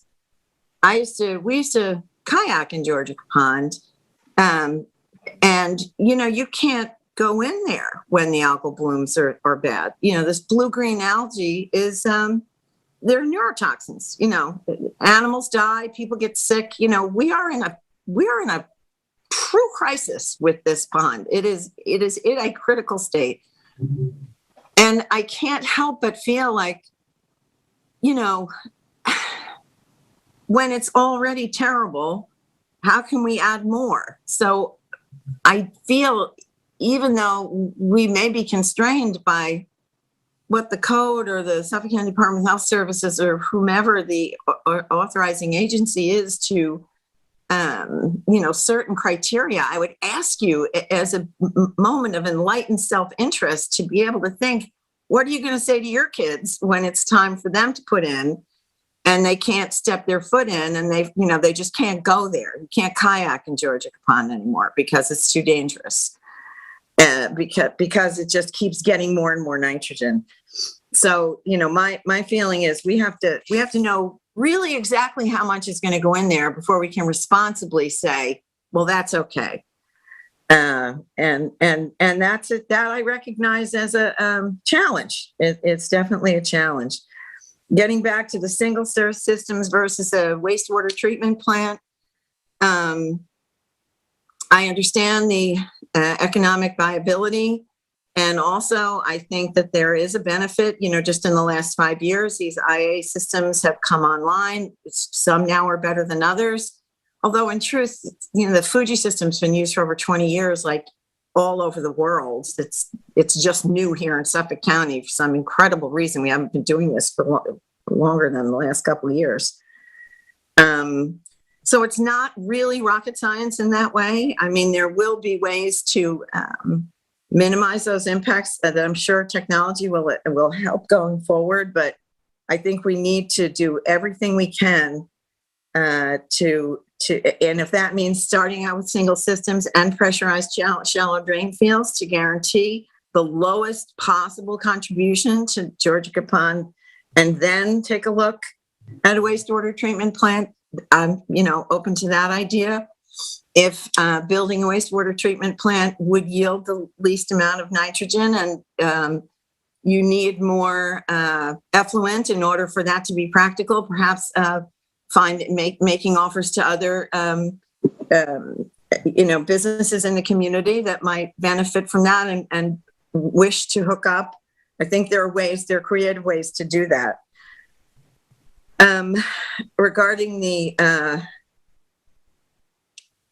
sorry, I just have so many notes. I'm trying to be practical about this, but I just wanted to say regarding the borings and the PFAS, we have had input from our attorneys, which I know is of interest to Ian, Paul Van Cont, Dan Russo, who indicate that there's nothing in the relevant law governing DEC's investigation or remediation of hazardous waste sites that would limit the town's authority to seek additional information regarding PFAS soil contamination as part of its secret review of potential adverse environmental impacts. The reference is that because the site was downgraded, the Waynescott Commercial Center site to a classification status of N, which means no further action, does not mean that DEC will never require further testing or remedial program for the site. And it says, due to the preliminary nature of this information, this is a quote, significant conclusions or decisions should not be based solely on this summary. And nor does the DEC's determination in any way limit the planning board from picking up the baton and seeking reasonable further investigation and potentially mitigation measures to address the continuing presence of PFAS on the site. Further, because there will be significant disturbance and movement of on-site soils, it's entirely reasonable for the board to give the assessment and mitigation of even minor PFAS contamination on the site as part of its secret and local land use review if it believes its actions will protect public health and safety, which I do. Once the relevant extent of contamination is known, the planning board's consideration of appropriate mitigation measures under secret, including remediation and use restrictions, would also be reasonable. The factors that DEC considers when selecting a remedy for a site provides useful guidance and could be considered by the board. But this is the most important thing that Dan writes here, which is further, the science and standards with respect to PFAS are still evolving.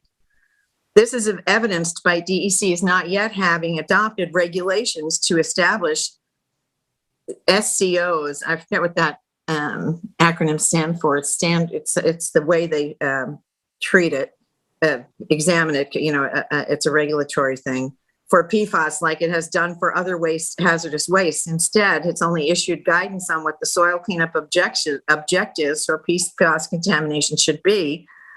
This inconclusive status is reinforced by a note provided in January 2021 DEC guidance on PFAS contamination. And here I quote, "The movement of PFAS in the environment is being aggressively researched at this time.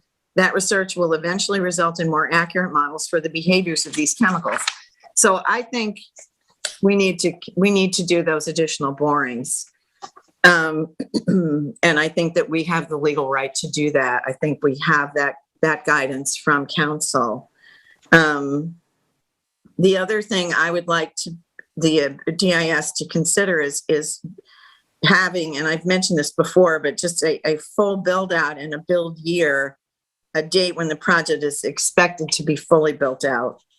And then alternatives can then, in terms of the way SECRA and the DEIS and comparing the no change alternative to a variety of different, or, 2 or 3 alternatives, it needs a timeline of some kind so that things can be measured in equal, with equal impact. And I just do want to reinforce that any increase in nitrogen discharges would move Georgia Pond in the wrong direction. And while that's not specifically the responsibility of the applicant or this board, it's a compelling thing. And all of us live in this community and want this water body to be healthy and usable. And these are some of the steps we can take to accomplish that. I think that's enough for now. Okay. Kathy, just so you know, SCO, my understanding means soil cleanup objectives. Thank you so much. I knew it was something like that. I couldn't remember. Yeah. Thank you. We between the PFAS and everything else that we have to keep track of all these acronyms. Right. No, I knew it was a procedural acronym, but I couldn't remember what it was. Thanks, Sam. I appreciate that. Nope. I happen to have had a page open with it on it. I don't want to. I'm not a walking Google, so you could have pretended it. I would have bought that. No false heroics for me. Okay. No. All right. Thank you. Randy, go right ahead. Sam, can I say something just real quickly? Go ahead. I can wait if you prefer. No. I don't want to, break up the flow, but go ahead. I just wanted to say, just to be clear, maybe I wasn't based on Kathy's comments. I agree about the soil testing and our authority there. I wasn't based on our consultants' comments. I think that's a good idea. I was referring more to the separation thing in terms of our legal with the septic systems, not the soil testing. So I am in full agreement there and don't want to have given the wrong impression. Okay. Well, thanks for that. Randy, go right ahead. Thanks, Sam. Thanks, everybody. I agree with my colleagues' comments about following our experts' recommendations for more testing and the separation. I had a question for I don't know if Eric is on now. Eric is there. He's muted. Yeah, I'm here. No, he's not. Okay, go ahead. Eric, are we reviewing this as a planned industrial park? But no, that's a term, a specific use definition in the code that this would not meet. That would be, essentially a one lot development that had multiple units. Technically this is a subdivision. It's a commercial subdivision, but in a colloquial sense, you might say it's an industrial park, but it's individual lots.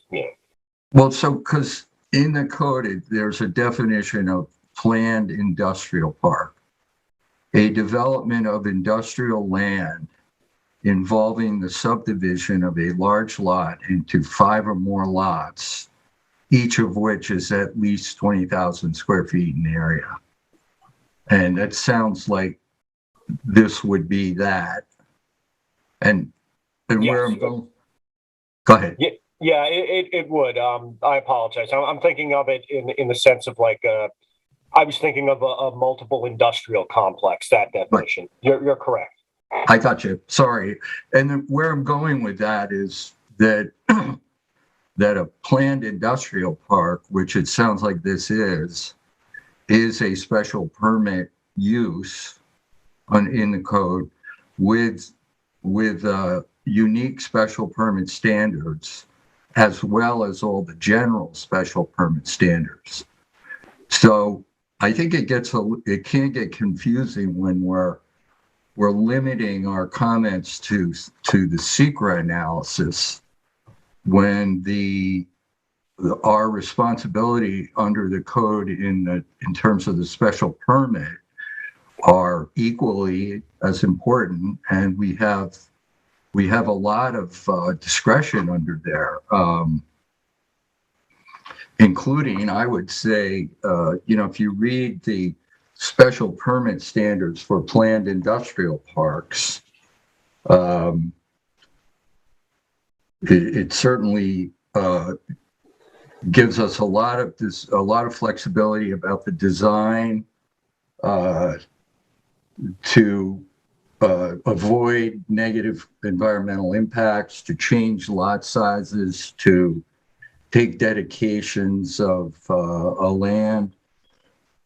So I just wanted to mention that I also think that this notion that we couldn't find, based on our experts saying that 4 feet of separation for the septic systems, if that further mitigates impacts to the groundwater in the pond, my reading of the special permit standards and my understanding of secret is that we do have the authority to do that if it significantly mitigates, or even if it moderately mitigates impacts.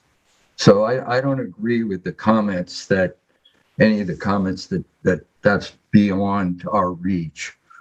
Some of the comments I have about, I appreciate that the applicant has hired, they do have a good team, they have good people, they have experienced people, smart people, and the groundwater presentation was good, and the consultant knows his stuff, but I think it's a bit too limited. Of course, he is working for the applicant and is going to have that perspective, but some of my questions in that presentation, he said there would be no stormwater runoff from WCC. I don't understand that. The stormwater, even if it's collected and put into dry wells, is still going to end up in the groundwater. So I'm not clear what that was, and I don't think the consultant considered the additional impact of all of the stormwater on the site and all of the additional stormwater from all of the buildings, all of the impermeable surfaces that are being added here. They reduce the amount of recharge and they increase the amount of stormwater runoff. And I don't think that was taken into account in the analysis.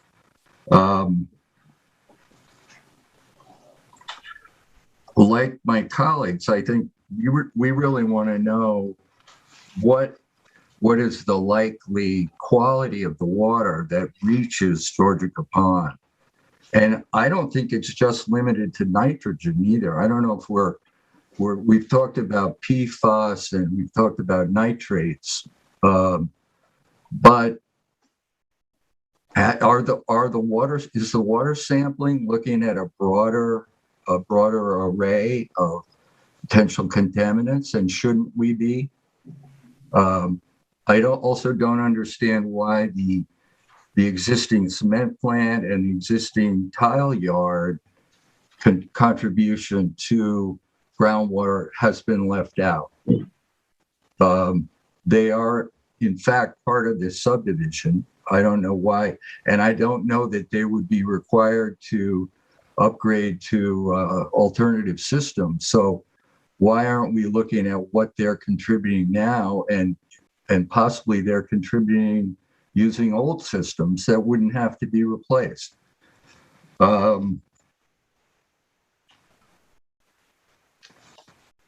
don't know that we've looked at the whole question of irrigation. If the groundwater on site is being used to irrigate the individual lots and landscaping, that means that potentially we're going to be pulling contaminated water out of the aquifer. Water that we all admit is contaminated with PFAS. We're going to be pulling it up and we're going to be spreading it on the surface of the land. I don't know if that's a good thing, if that helps dissolve the PFAS, or are we just putting it on the surface to be recharged again? The whole question of what else is going to go on these sites. Are they going to be fertilized? They're going to be pesticides? If there aren't, then what kind of covenant? And my colleagues have mentioned this, but right now, I don't think we have much of an idea about irrigation, how much water is going to be taken out for irrigation, what's in the water that's going to be used for irrigation, and what will it pick up on the surface before it's recharged. The other thing that comes up, and this has come up in some other big projects, is that if the Suffolk County Water Authority is going to supply all of the drinking water, Suffolk County Water Authority is off-site water. We're talking about importing water from off-site. It's not going to come out of the aquifer beneath the site. It's going to come from a well field somewhere else in town. The Suffolk County Water Authority typically treats its public water with chlorine and other chemicals. We haven't looked at what the contribution of off-site water, either through the septic systems or through the irrigation on this site, what effect is that going to have on groundwater? What treatment chemicals are going to be in that water that will end up in the groundwater?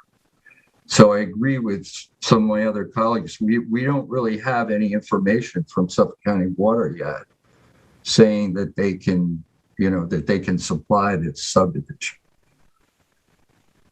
And that's really it for me. Again, I get the feeling in terms of traffic, I know we're not talking about traffic now. No, not yet, Andy. but both in terms of traffic and groundwater, we're looking at here, the discussion is about how much worse are we going to allow it to get. It's not about a positive thing that we're improving the quality of the groundwater. The question is, how much worse are we going to allow it to get? It's that's a valuable frame, putting it that way. A lot of what we're doing here is mitigation, and that comes with the size of the territory and the location, the physical location of it. But in tying up the issues of groundwater, which is our topic for tonight, I think that it should be pretty clear that the consensus of this board is that we're going to, require more testing, greater investigation. The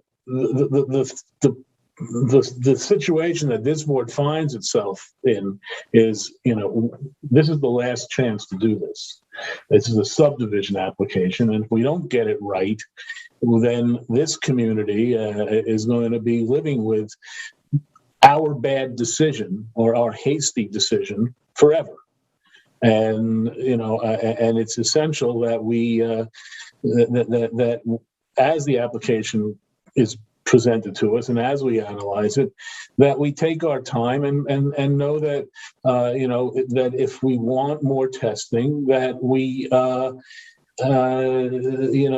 it's justified. I will say, I've read every letter back and forth between the applicant and well, they're all addressed to me, but the applicants presented, and in particular the legal analysis, and I would like further to hear from our counsel on this. But having read it myself, I will say that I think that the reliance on Friends of PS 163 Incorporated versus Jewish Home Life Care, 30 New York 3rd 416 is overstated.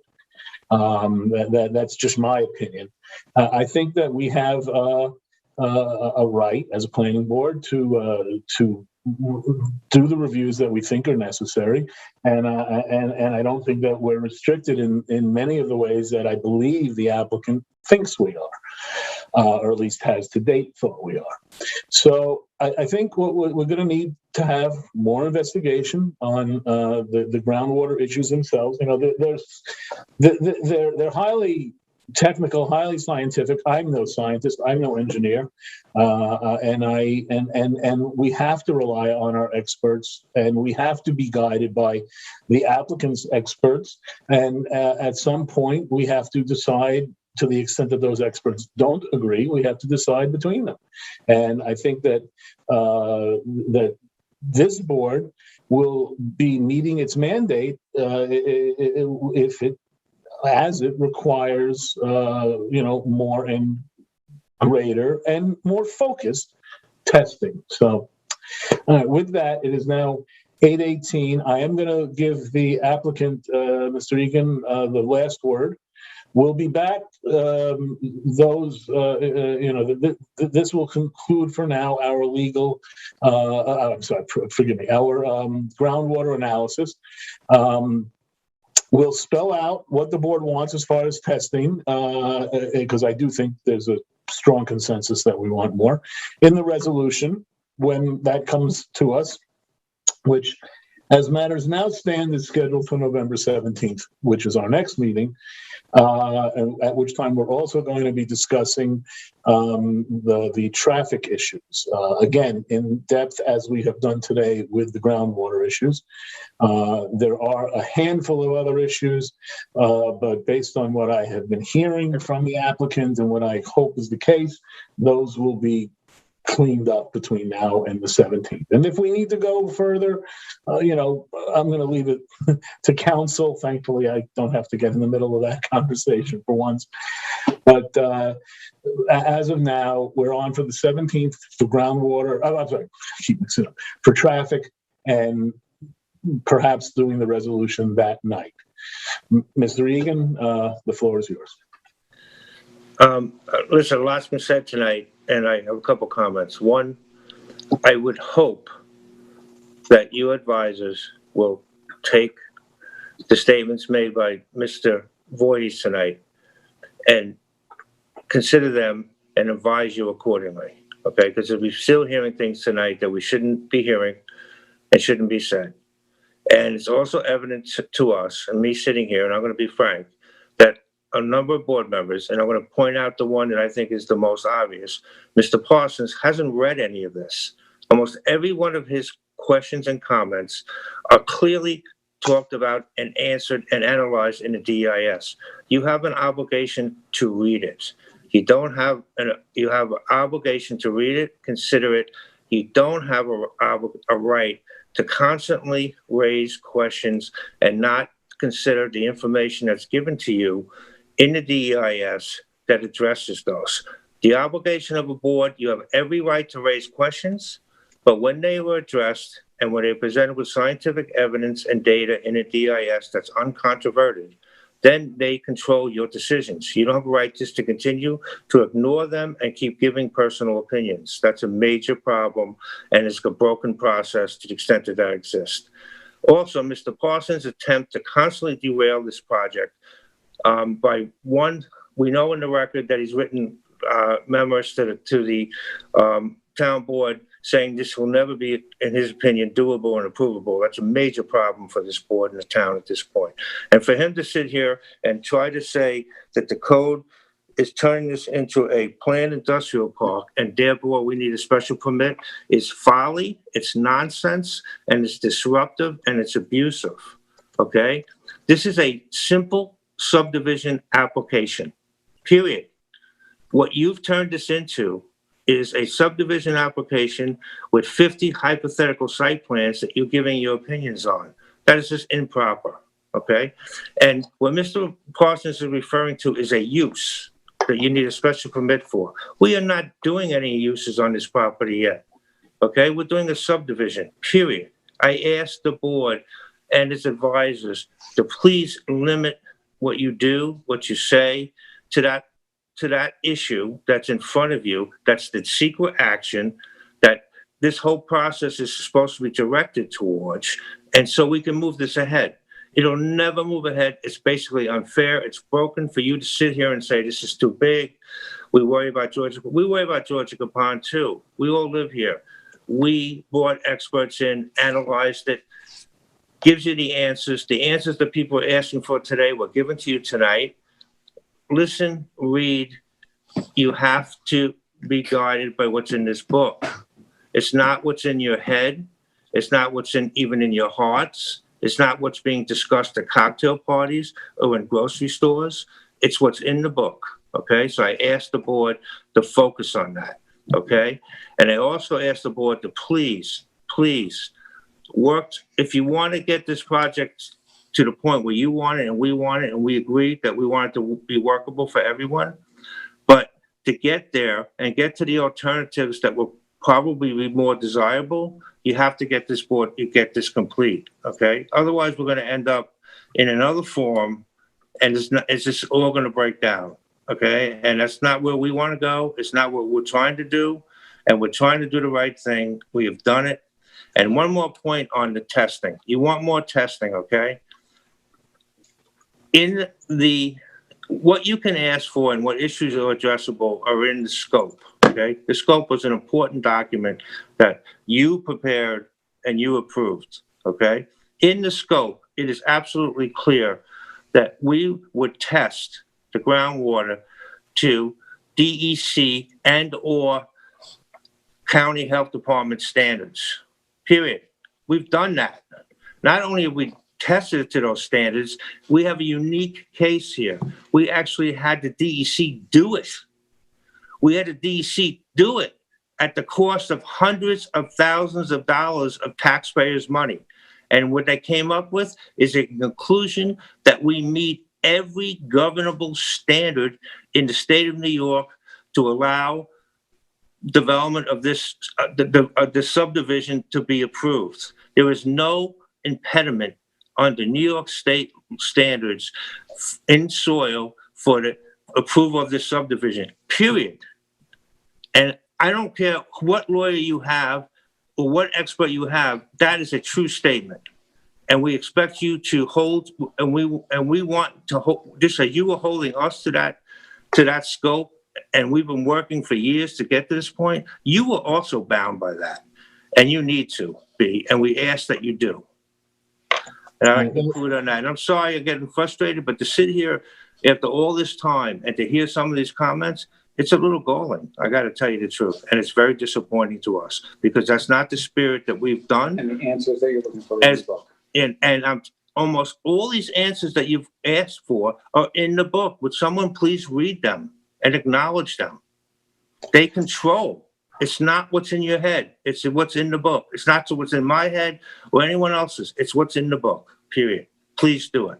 I appreciate your comments, David, Ms. Regan, and I'll also say that, you know, if it's your claim that we're not within the bounds of the scope, that's something that I'm going to ask council to take a look at. Please do. Because I understand and I know, believe me, I know, you know,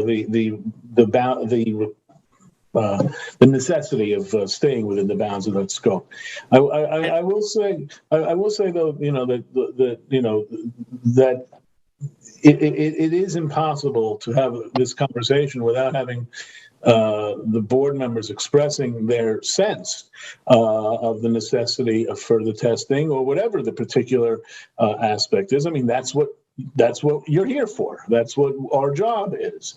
And if it's your belief that we're exceeding legal authority by doing that, or that we're not complying with the requirements of SECRA, or somehow overstepping our bounds, well, that's a separate issue. That not a separate issue, but that's an issue that we're going to have to be guided by counsel on. And if it turns out that your opinion is at variance from the opinion that we receive from counsel, well, then we may be unable to resolve it. But I do remain hopeful that we can find under guidance from counsel that we're following the rules, that we're complying with SECRA, and that we're within the bounds of the scope and all the other things that are required, of a planning board. So we'll have another one of these next week, and we'll deal with traffic issues. And I will say, we've had the EIS for a long time, and I know that it's been read. If it's been read, I don't think anyone's retained a lot of the facts, because these questions show us and tell us that you have not read it, or you're not comprehending it, or understand the impact or importance of what it's stated in there. And that's what the board needs more guidance on, because some of this stuff becomes very frustrating to hear, because a lot of time and money and effort is spent by people that are really highly known in the industry. We went and got the best people. We've done it, and it's upsetting, frankly, to hear these comments. I mean, it's just crazy. I certainly don't think that you come here expecting us to, all nod our heads and say yes. I mean, no, I don't. But I expect you to be reasonable what the law requires. I expect the law of reasonableness to prevail. And in regards to doing what the law requires, that's what we have counsel for, just as that's what the applicant has counsel for. And the counsel may come, as they often do, with differing opinions as to what the law requires. But we'll pick it up next week. Not next week. I apologize. 2 weeks from now with traffic issues. So thank you. That's it for now. We're going to move on to our next item on the work session agenda, which is 351 Pantago. And Lucky Sharon, that's yours. Marco, you're on for the planning department. And who's the applicant? Thomas, who's the applicant's counsel or representative? Is it Mr. Weaver? Yes, sir, it is. Yes, I believe so. Okay, very well then. Okay, Marco, you're on. Go ahead. Okay, I'm just gonna put the survey on right now. This was last reviewed September 2nd, 2020, so it has been a little bit of a while. So this was an application that was to subdivide this parcel situated at the intersection of Pantago Road and Spring Close Highway into two individual lots. So this is about 76,000 square feet. It contains a commercial bank and a single-family residence. The site is pre-existing and non-conforming with regards to the number of uses. So it's currently zoned A residence, excuse me, with an LBO, Limited Business Overlay District. Excuse me. The application is to separate the commercial bank as part of the proposed Lot 1, and consisting of 45,000 square feet roughly, and the residence as part of Lot 2, consisting about 31,000 square feet. So as you can see here, the rear, so this is the Montauk Highway to the south of this picture.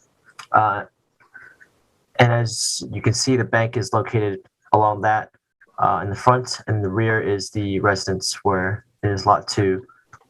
This is just a very quick aerial to give you guys some sense of scale. So the applicant has formally submitted an application to the Zoning Board of Appeals seeking multiple variances that were discussed by the Planning Board during their last review. The Planning Board had stated that they were in favor of the proposed layout. The Planning Department recommends that the Planning Board send a letter to the Zoning Board of Appeals regarding their support or comments for the application. As a reminder, the following variances would be required for the proposal. That includes a total coverage variance of 4,021 square feet required for Lot 1. So it is above the total allowable coverage for total lot coverage. Accessory structure setbacks. A 9-foot and 9-inch rear yard setback variance will be required as well for Lot 1. That is the commercial lot. The lot with the commercial use. In terms of lot area, a lot area variance of 9,170 square feet would be also required for Lot 2, which is the residential lot. In addition, a lot width variance of 40 feet would be required for Lot 2. So this parcel overall from the start is quite constrained, as evidenced by the requirements for variances just to have it properly separated out in terms of the uses. So as a reminder, the existing clearing is considered to be pre-existing to town clearing restrictions. The applicant will be required to submit a landscaping plan with greater details in regards to the existing clearing lines and screening as the review process continues. The Planning Board has also previously requested test hole data and the location of existing sanitary systems. So pursuant to section 255-3-57A of the Town Code, the limited business overlay district portion of the property covers only the first 200 feet from Montauk Highway.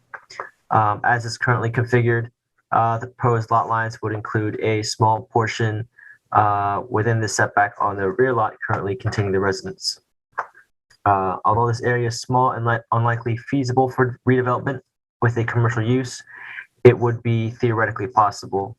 The board should discuss altering the proposed lot lines, which would affect the variances requested, or a covenant or condition which would prohibit any future commercial uses on the rear lot containing the residence. It may also be prudent to subsequently amend the zoning map should the minor subdivision be approved in order to remove the limited business overlay district designation on proposed Lot 2. So on the survey, the line that you see here where it says limited business overlay district, this is only up to 150 feet. That should be corrected to 200, and it would, as you can tell, if you were to move this line further north to account for that 50 feet, there is this stick out portion here, which belongs to Lot 2, which discusses the whole point of a possibility of redevelopment for commercial use, depending on if it's theoretically possible from the way the current lot lines have been designed to be. So in conclusion, the application is incomplete pending the resolution of the proposed variances that will be required from the Zoning Board of Appeals. The Planning Board is encouraged to send comments and any potential recommendations to the Zoning Board. So the board should think about whether or not the lot lines as proposed should be modified or covenant / condition of approval prohibiting future commercial uses on the rear lots. Okay, thank you very much, Marco. Mr. Weaver. You're muted, Dan. There you go. Yeah. I'm good now. Thank you, Mr. Chairman and the board. In respect to what Marco just went through, in my opinion, I think that we would be open to putting a covenant on the property to prohibit any future commercial development in a limited business sense for the portion of the property that would be of the residential lot that would be in the LBO zone.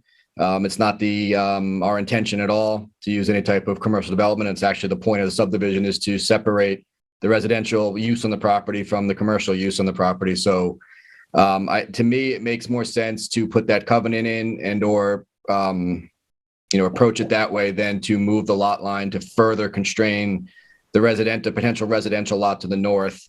It would increase the amount of variance required on the lot area variance by a significant amount. Okay, thanks very much. Sharon? Yeah, no, I mean, if they're willing to do the covenant restrictions, I think that solves the problem. I was going to suggest just moving the line, but if they want to keep, the lot a little bit bigger, I'm okay with the covenants and restrictions. Okay. Does anyone else on the board have anything that they would like to add on regarding this application, or can we move on to the question, which is whether we should send comments to the ZBA regarding our opinion regarding the variances that are required for the application? Anyone? Going once, going twice? No, just that we want to clarify our comments to the Zoning Board of Appeals that we support the variances based on the applicant's willingness to place a covenant restriction to abandon the LBO use. Okay. Well, is that something that we should? I think we need to. Yeah, because it's agree. Well, I think we need to, well, I don't know. I'm assuming everybody agrees. Maybe they don't, but I'm just saying that, we need to send comments to them because presently that lot has a zoning overlay on it that's relevant to how they're going to decide the variances. And if we're supportive of the variances based on the, abandoning the LBO, then I think the ZBA needs to know that. I agree with Kathleen. Okay. Well, does anyone disagree with that? Nope, I agree. Man, I mean, it's sensible to me. So, all right. And that's the way we'll go with it. And we'll prepare, I guess we'll prepare comments, and we don't need to circulate them, I don't think, because they're all pretty clear. Okay. All right, very well. On to the next. Sam, the comment, just to be clear, the comment is going to be we support the variance so long as there's a covenant in place. Yeah, well, yeah, otherwise we're gonna have a much longer conversation about what it's going to be. So yeah. Right. It would change the proposed lot line, I think, if the covenant was not support, we're not recommending a greater variance in lot size because of the covenant they're proposing. This is the kind of thing when the applicant says that they're willing to, put on the covenant, we should say, got it. Yes, thank you. That's the way I look at it. All right, so we'll take care of that. Thank you very much, Mr. Weaver. Unless you have something else. Nope, I'm good. Thank you. Okay, very well. All right, Wainscott Sewing Society. Now I see Barbara DeAndrea there, so I'm going to presume that she's here for that.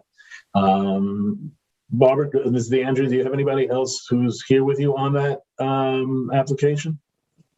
Yes, Hillary Malecki would be speaking for us, I believe. Do I see? Oh, there. Okay. It says Hillary Osborne Malecki. Okay, very well. Sorry about that. Okay.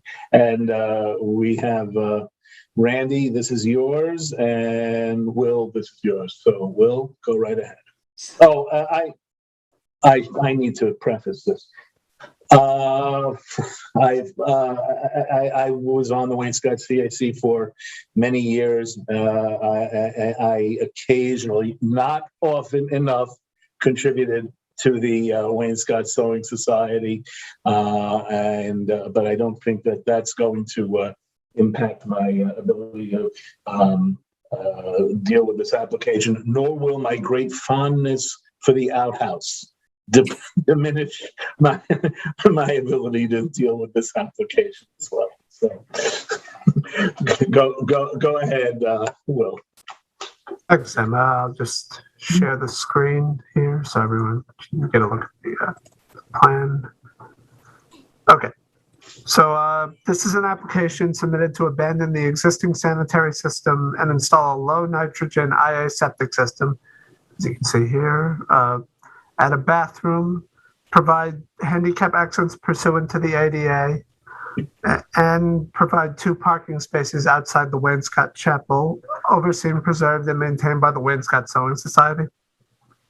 Other than these new additions, the existing use of the property as Wainscott's non-denominational community center by various religious, community, and self-help organizations will not change.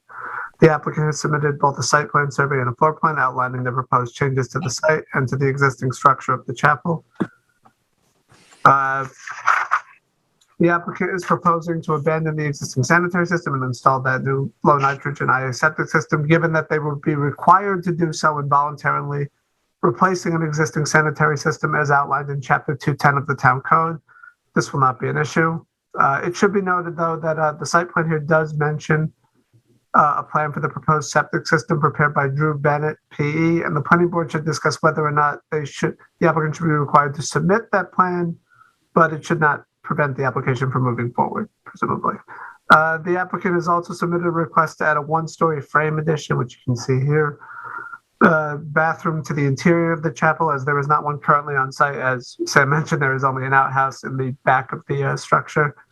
And that is proposed to be removed in the new site plan application. It's obviously untenable for the applicant to not have a proper restroom in what is being used as the Hamlet's Community Center, and thusly, they should be allowed to remove the outhouse and install a new bathroom within the existing chapel. Additionally, the applicant proposes a new handicap access ramp, as you can see here, that will be pursuant to ADA compliance. A new asphalt driveway is proposed that would provide direct access from Main Street to the ADA ramp, as well as 2 proposed ADA compliant parking spaces in the back of the chapel. The existing deck and stairs, which is kind of located here, that provides access in the back of the chapel, is proposed to be removed to make way for these new access points in compliance with Chapter 102 of the Town Code. In conclusion, as I said before, given that it can only be beneficial for Wainscott Chapel to be upgraded to a new low nitrogen sanitary system, the planning department recommends that they be allowed to proceed with this installation. And because it's used as a community center, it should preferably contain a restroom on site and be ADA compliant. So the planning department also recommends approving those changes to the site as well, along with the removals of the existing back access deck in the outhouse and the addition of an asphalt driveway and parking spaces. The only thing is whether they should submit the septic system plan, and otherwise the application is ready to move forward. Thank you very much, Ms. Malecki. Welcome. Hi. Hi, the floor is yours. I wasn't prepared to speak, so I really don't have anything to say. But everyone in Wainscott would love a bathroom, and we really need one. And we support the chapel, the Wainscott Sewing Society. And our ability to do that's been affected by not having a bathroom and not being able to get our older members into the chapel. So we lose rental fees from grandmas can't get into the weddings, and groups can't rent because of the bathroom situation. And we've also lost the voting because of the bathroom situation. So we really look forward to making this a viable contemporary community center for the community. Terrific. Okay, thank you very much. Randy, go right ahead. Well, this is about as close to motherhood and apple pie as we ever get. I don't really have any. They look to me, they took into account those big trees. They've got a dirt driveway back to the asphalt part. The only objection I had was that Will didn't say this was a historic building, but I think it looks great. It's ready to go. I'm going to exercise the chairman's prerogative here on this particular one and say that one day we all have to move into the 21st century, and then this is that day. The Wainscott Chapel is one of my favorite things in this entire town. It's just the only way to put it. It's one of the great assets of this town. It's a beautiful building. I've spent many, many happy hours in and around that chapel. If you're not familiar with it, drive down there slowly. and go enjoy it. And hopefully you have a beautiful day and you could stand in front and look at one of the great views in this town. So if anyone else has any comments, I don't want to monopolize the floor, but like I said, Chairman's prerogative. So, anyone else have anything on this? Randy, I just want to note that the building is not it's not technically considered a historic building. Yeah, I looked into that, and it isn't. Yeah. It's historic in every way except the piece of paper. So. Thank you, Will. It's historic to me. Yes. Let me run through the questions real quick, and if anybody says no, just please, all kidding aside, just say something. Should the applicant be allowed to proceed with the installation of their proposed new low nitrogen sanitary system? Yes. Yes. All around? Okay. Yes. Okay. Yes. Okay. Should the planning board ask the applicant to submit the septic system plan prepared by Drew Bennett, as mentioned in the site plan? I had a question because in my paperwork, I got a very detailed septic plan. I just wondering if we already got something. Is it in the record? I think it was attached to my survey. I'll check right now. Okay. I'm sure the applicant will take care of that. It's actually stamped and approved by the health department. Okay. Correct. All right. Let's make sure the paperwork is complete.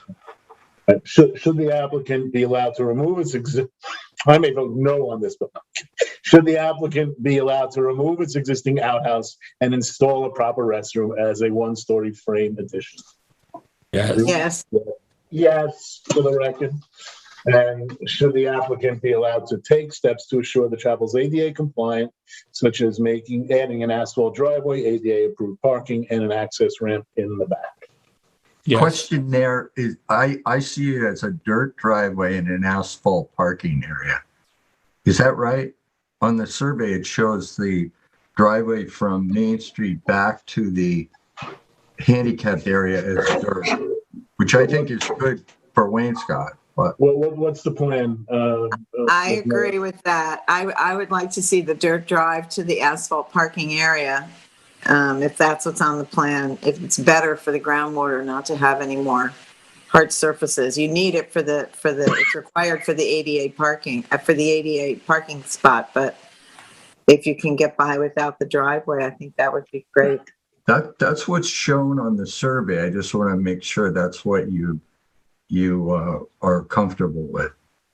Is that your plan? Is that the plan? I believe that was included because of the reasons that have been mentioned. Okay. So are we all good with that? Yeah. All right. Yep. All right. Very good. All right. I see my old friend Dennis there. Hi, Dennis. Hiding away in the background there. And Barbara, thank you very much. Again. Eric, did you see the plan? Oh, yeah. Thank you. I see Eric returned. Yes. What do you have there? I did not see it in the file, and it's not listed in the login sheet that Jody and Nora keep. So, I mean, it's referenced on the other plan, so apparently it exists. It's just the formality of submitting it to the record.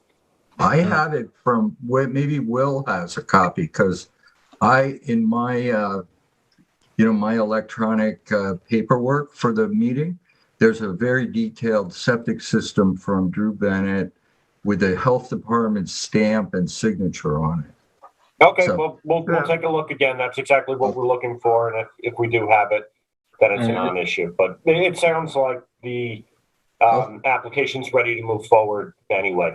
So. Derek, I'll forward to you what I got. Okay, thank you. That'll be good enough for the record, right? Yeah, it should be. Okay, good. Okay, very well. Okay, well, thank you all for being here, and maybe I'll see you Saturday. All righty. Take care, one. On to the next thing. Yet another Wainscott. We're Wainscott triple header today. The next one is Wainscott Womble, and I'm looking for my little cheat sheet here. This is Marco. Has got the application. Randy, it's yours again. And who is here for the applicant? If I apologize for not knowing off the top of my Chairman head. Kramer, I'm here, Britton Bistrian for the applicant. Very well. Thank you, Ms. Bistrian. Okay, Marco. Okay. So this is an aerial view. This is in Wainscott, right off Montauk Highway. This was about a parcel of 14,000 square feet on Montauk Highway in an A residence zoning district, an existing 830 square foot building containing a pre-existing non-conforming office use with a 280 square foot carport, was previously demolished and replaced in a different portion of the property closest to the highway, but is conforming to zoning and has a valid certificate of occupancy. A revised site plan has been submitted to relocate the existing parking spaces in front of the parcel to the rear of the parcel. Install lighting and plant landscaping around the building. In response to the prior evaluation and principal building inspector's interpretations, the applicant has revised the site plan and landscape plan and proposed 8 parking spaces. The changes to the access to the parcel and a proposed sidewalk will require review and approval from the New York State Department of Transportation. I'm putting up the survey right now that's zoomed in a little bit. The proposed sidewalk is in a location that is over 2 existing drainage structures that will need to be removed and replaced. The applicant has submitted a revised survey addressing comments from the New York State DOT, which depicts proposed curbing and catch basin along Montauk Highway. At the time of the last review, there was an outstanding question as to whether or not the proposed project will require approval from the ARB, Architectural Review Board. It appears the planning department that this approval will not be required pursuant to section 255-7-30A, part 2. However, the board may wish to defer to council. Pursuant to section 255-6-45 of the town code, the proposed project qualifies as a minor site plan. Accordingly, the planning board may waive the public hearing requirement. The board should form a consensus on whether or not to hold a hearing. In conclusion, the applicant has submitted revised plans that have been reviewed by the New York State DOT. The application is complete pending any additional information the board may require. The board should determine whether or not to hold a public hearing. Thank you very much, Ms. Bistrian. Good evening, Chairman Kramer, members of the board. Britton Bistrian representing Wainscott Wombles 2 LLC site plan. I really don't have much to add here. The last time I was in front of the board, the remaining item was to seek DOT approval.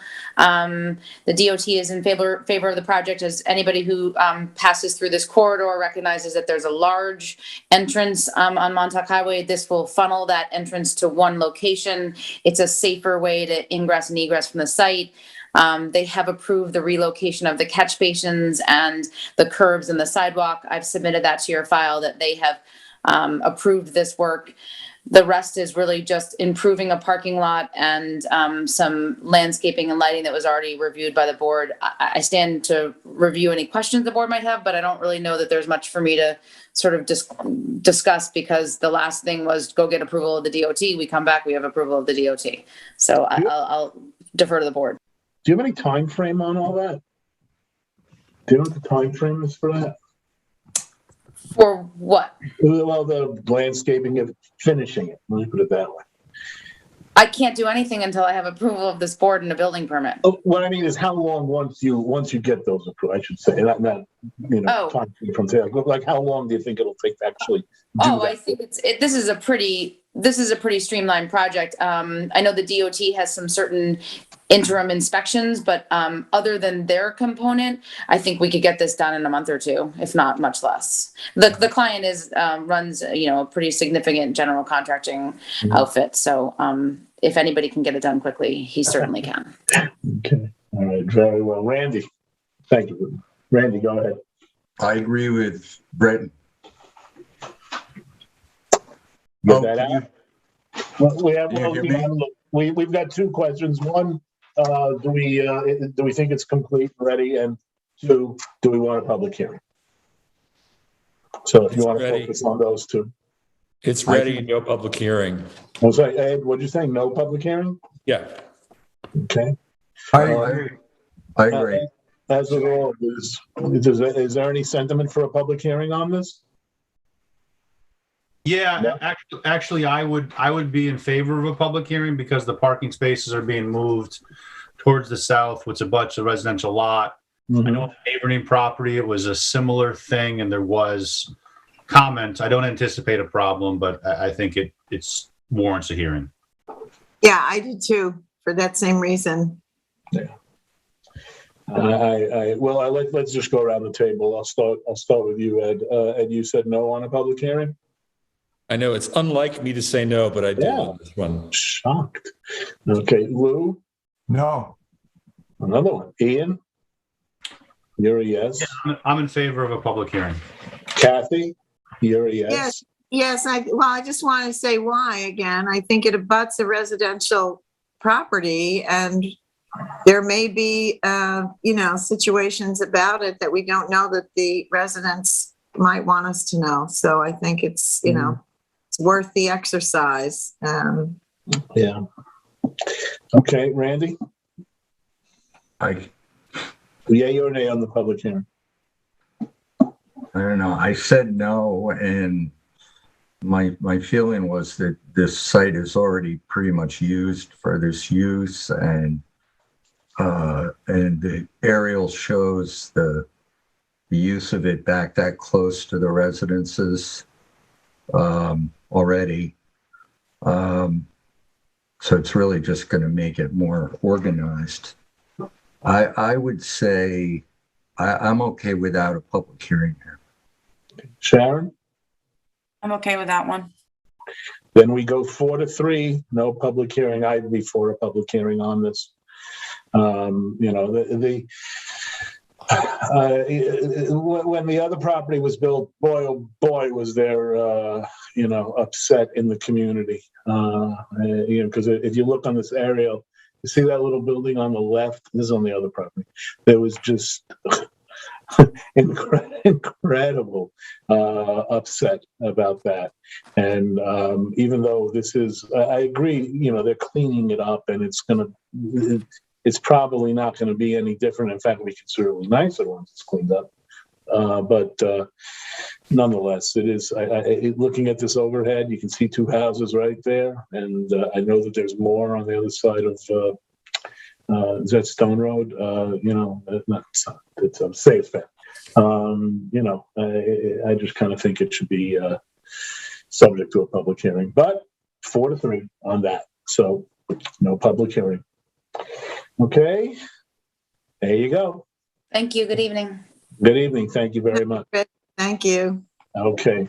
The last item we have on the work session is an urban renewal map. Let me just make sure that we have, I know it's Will is going to be covering it. And I see a few folks here who I presume are here on that. Mr. Salmon, is that you I see? And I see John Tarbit's name there. John's here for Gone Fishing, I believe. Oh, for Gone Fishing. Okay, very well. Okay, so in that case, Will, take us through that one. Okay, I'm going to share my screen here. Okay, so this is an application submitted by the estate of Henry Dittmer requesting a modification of old file map 284 depicted on sheet 2A of the urban renewal study so as to modify the 50-foot wide scenic easement required fronting on Stephen Hand's Path as it runs adjacent to parcel number 99. The UR map indicates that fronting on the portion of Stephen Hand's Path, the 50-foot wide scenic easement is required. The applicant requests citing examples from other urban renewal map areas and including areas that are also fronting on Stephen Hand's Path, that the required scenic easement in parcel 99 be reduced from 50 feet in width to 25 feet, thus allowing the 122-foot wide property more buildable area and relieving the issue of the existing scenic easement compromising the site's principal building envelope. As you can see here, the 50-foot scenic easement pretty much covers, almost half of the overall area. As noted in Chapter 255 of the Town Code, all buildings and structures except for fences shall be set back at least 10 feet from the boundary of any scenic or conservation easement area. With this restriction in mind, any potential building constructed on this particular site will be restricted to 23.41 feet in depth, as depicted on the existing site plan, thus compromising what structures could potentially be constructed on site to a debilitating extent. The estate of Henry Dittmer has owned the property on parcel 99, lots 14 through 17 since 1965. In that time, the estate has never been deeded over a 50-foot scenic easement fronting on Stevenhands Path. The scenic easement would only really come into being once the parcel owners obtained a building permit for the site.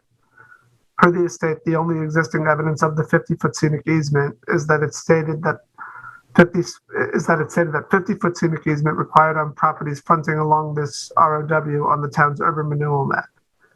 Let me see, I might actually have, and you can see that here on this from the old file map study. However, a concern with the proposed modification is that parcel 99 is shared between the estate of Henry Dittmer, as you can see here, and another party, J.P. Forsberg Properties, who owns the adjacent lots 12 and 13. As far as the planning department can tell from the information that has been submitted, J.P. Forsberg has not signed off on or nor approved the proposed modification, yet the adjacent lots 12 and 13 are also depicted on the submitted survey as being part of the alteration of the required scenic easement fronting on Stevenhands Path. Ideally, before the proposed modification would move forward, the applicant would have obtained consent from all involved property owners that would be affected by said modification. In conclusion, given that the scenic easement is not actually an existing feature of the property and will only take effect once a building permit is acquired by the applicant, in addition to the concerns that the existing scenic easement will compromise the site's principal building envelope, the planning department is willing to recommend a modification of the urban renewal map to accommodate the reduction of the required scenic easement from 50 to 25 feet. However, ideally, consent should be given from all involved owners on the parcel, which in this case means J.P. Forsberg Properties, the owners of these two lots. And if there is no consent given, a notice of the modification will be required to be provided to the other owner on the parcel by the applicant in order for the proposed modification to move forward. Okay, thanks very much. Does the applicant wish to say anything with respect to this? Yes, I do. I have a question. So, we have contacted, or I have contacted through a real estate agent, Mr. Forsberg, and we've reached an agreement. If I were to get, is there a form I need to submit to demonstrate that he's in agreement, or what do I need to do? You can be a contract vendee. Randy, it's legal advice. Let's see. I'd rather have Thomas chime in on this.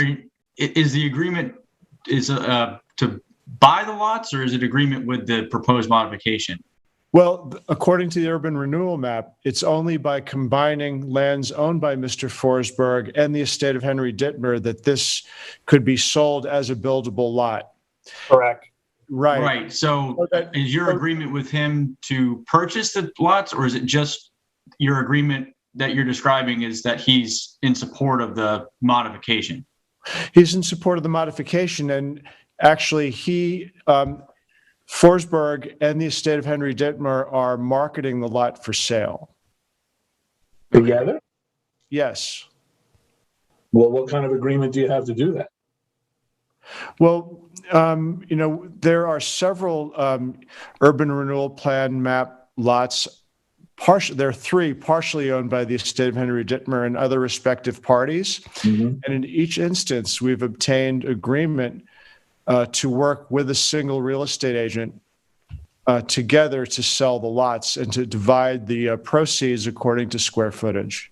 Okay, but as between you and the owner, the Forsbergs, yes, do you have something in writing between you, or is it a handshake at this point? No, it's in writing. We've engaged with a real estate agent who is listing the property. And, well, that resolves everybody is signed off with it. Yes, I didn't mean to interrupt. No. Yeah, everybody's in agreement, and obviously, it's to all parties' advantage to have this scenic reduction. Thomas, what do you think they need to be able to memorialize that? I mean, I think as far as the planning board is providing comments or providing a recommendation to the town board. You know, Mr.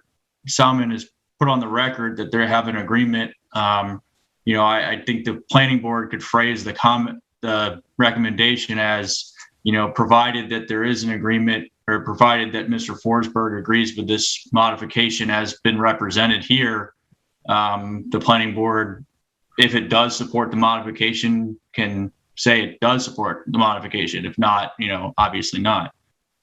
Yeah, I would think though, you know, because it is real estate, everything has to be put in writing. So, well, that's for the. It's really. Yeah, it's for the transferee. The ultimate transferee is going to want to see that, but you know, maybe for our own benefit. Issue is that the real estate issue isn't really ours. It's just to make no, it's not. We're just here to tell the town board, yeah, it's a good idea. You know, we're on board with it. So, but to Thomas's point, we should recommend they get a letter or some affirmation from the other property owner. That's all. Well, we do require a applicant or an agent of the whoever owns the property that we're considering has to sign the application. Right. We should just put that in our comments. That's all, right? Yeah. Right. But right now we only have one owner signing it.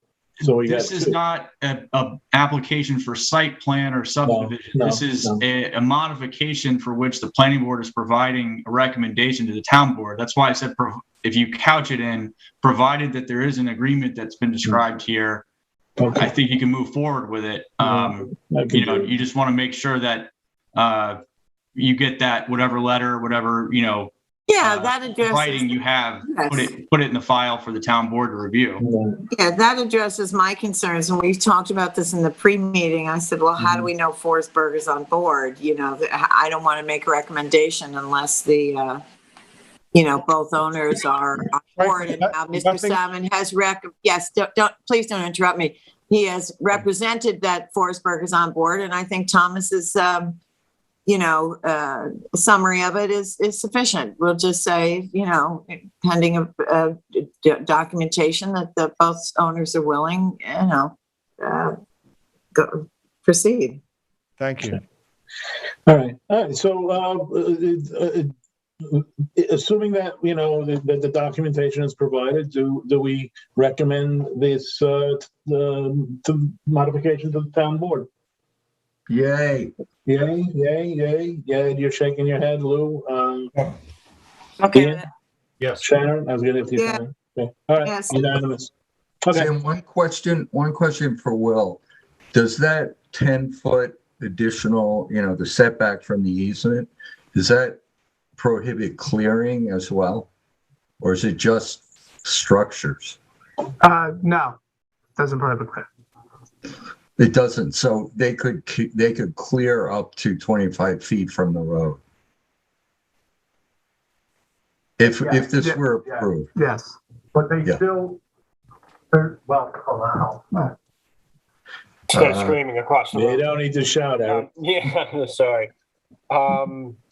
Yeah, you know what? In the end, it would end up being a moot point because the lot is so small that it actually. Well, actually, if I could look at that survey again, give me 1 second. I'm just wondering what the lot area is.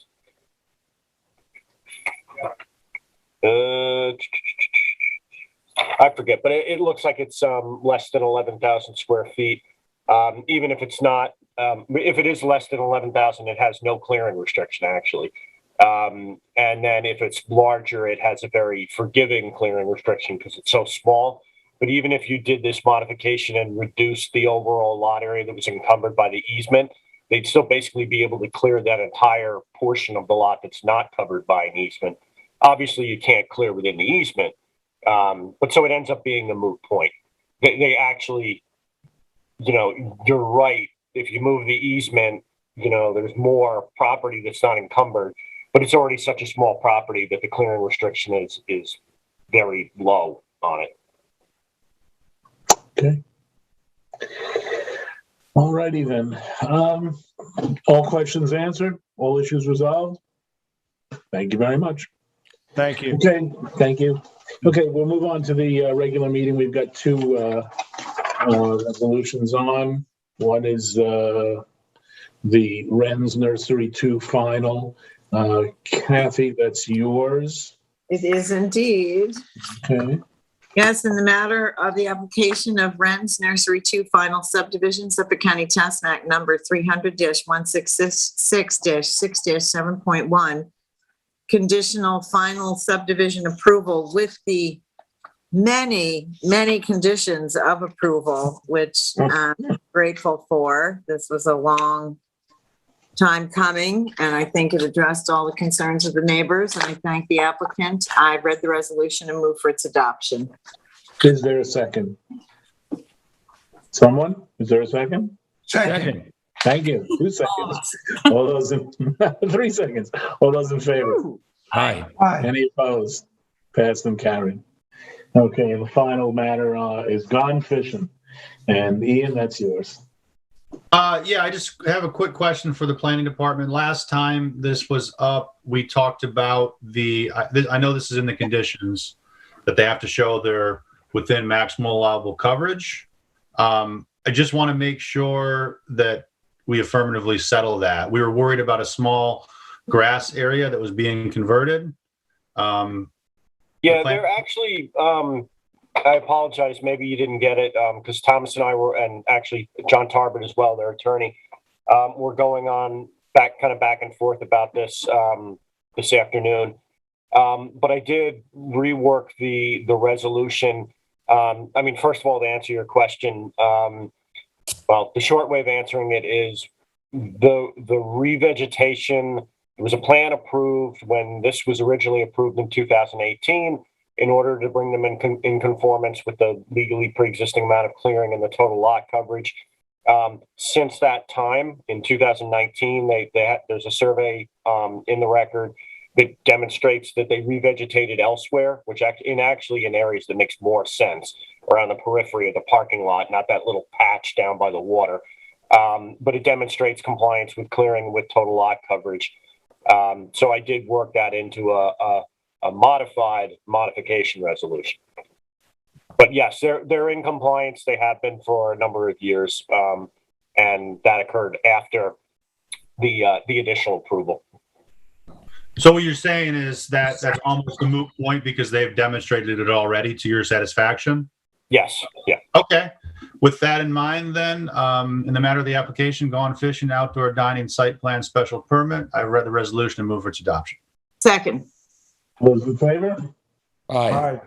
Aye. And any opposed? Okay, with that, passed and carried 7-0. Excuse me, Sam, Ventral Menser was also added to the agenda as an extension. Yes, Ventral Menser. I do with it. I printed it out. Is that Kathy's?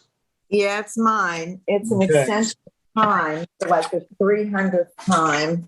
That's not it. Oh, phooey. I'm usually prepared. I'm sorry. Shoot. I can't find it. Here it is. Got it. Sorry about that. Papers upon papers. In the matter of the application of Ventral Menser Site Plan Special Permit, Suffolk County Tax Map number 300-147-4-35 for an extension of time for a period of 1 year or until July 13th, 2022, which isn't really a year, for an extension of time. I've read the resolution and move for its adoption. This thing, I just want to mention, has been going on for 11 years, but apparently the property is changing hands. And just in case anybody read this and is saying, my God, in fact, this has been on my entire service on the planning board. So it's very old, but it looks as though it's finally going to come to pass. So I would recommend that we vote affirmatively on the extension of time. Very good. I read the resolution. Move for adoption. Great. Is there a second? Second. All those in favor? Aye. Any opposed? There you are. Passed and carried. Is that it, Jody? Anything else? That's it. Okay. All right, folks. Thanks. There's been another Another tough, long night, but we got through it. It is 9:16 p.m. Can I get a motion? Wild ride. Motion to adjourn. Is there a second? That's Ed. You're getting that second. All those, I saw the glasses come up. Yeah. All right. Now, all those in favor? Aye. Any opposed? No opposed. Okay, very good. All right. See you in 2 weeks when we will deal with traffic in Wayne Scott. Yippee-yi. Okay. All right. Thank you.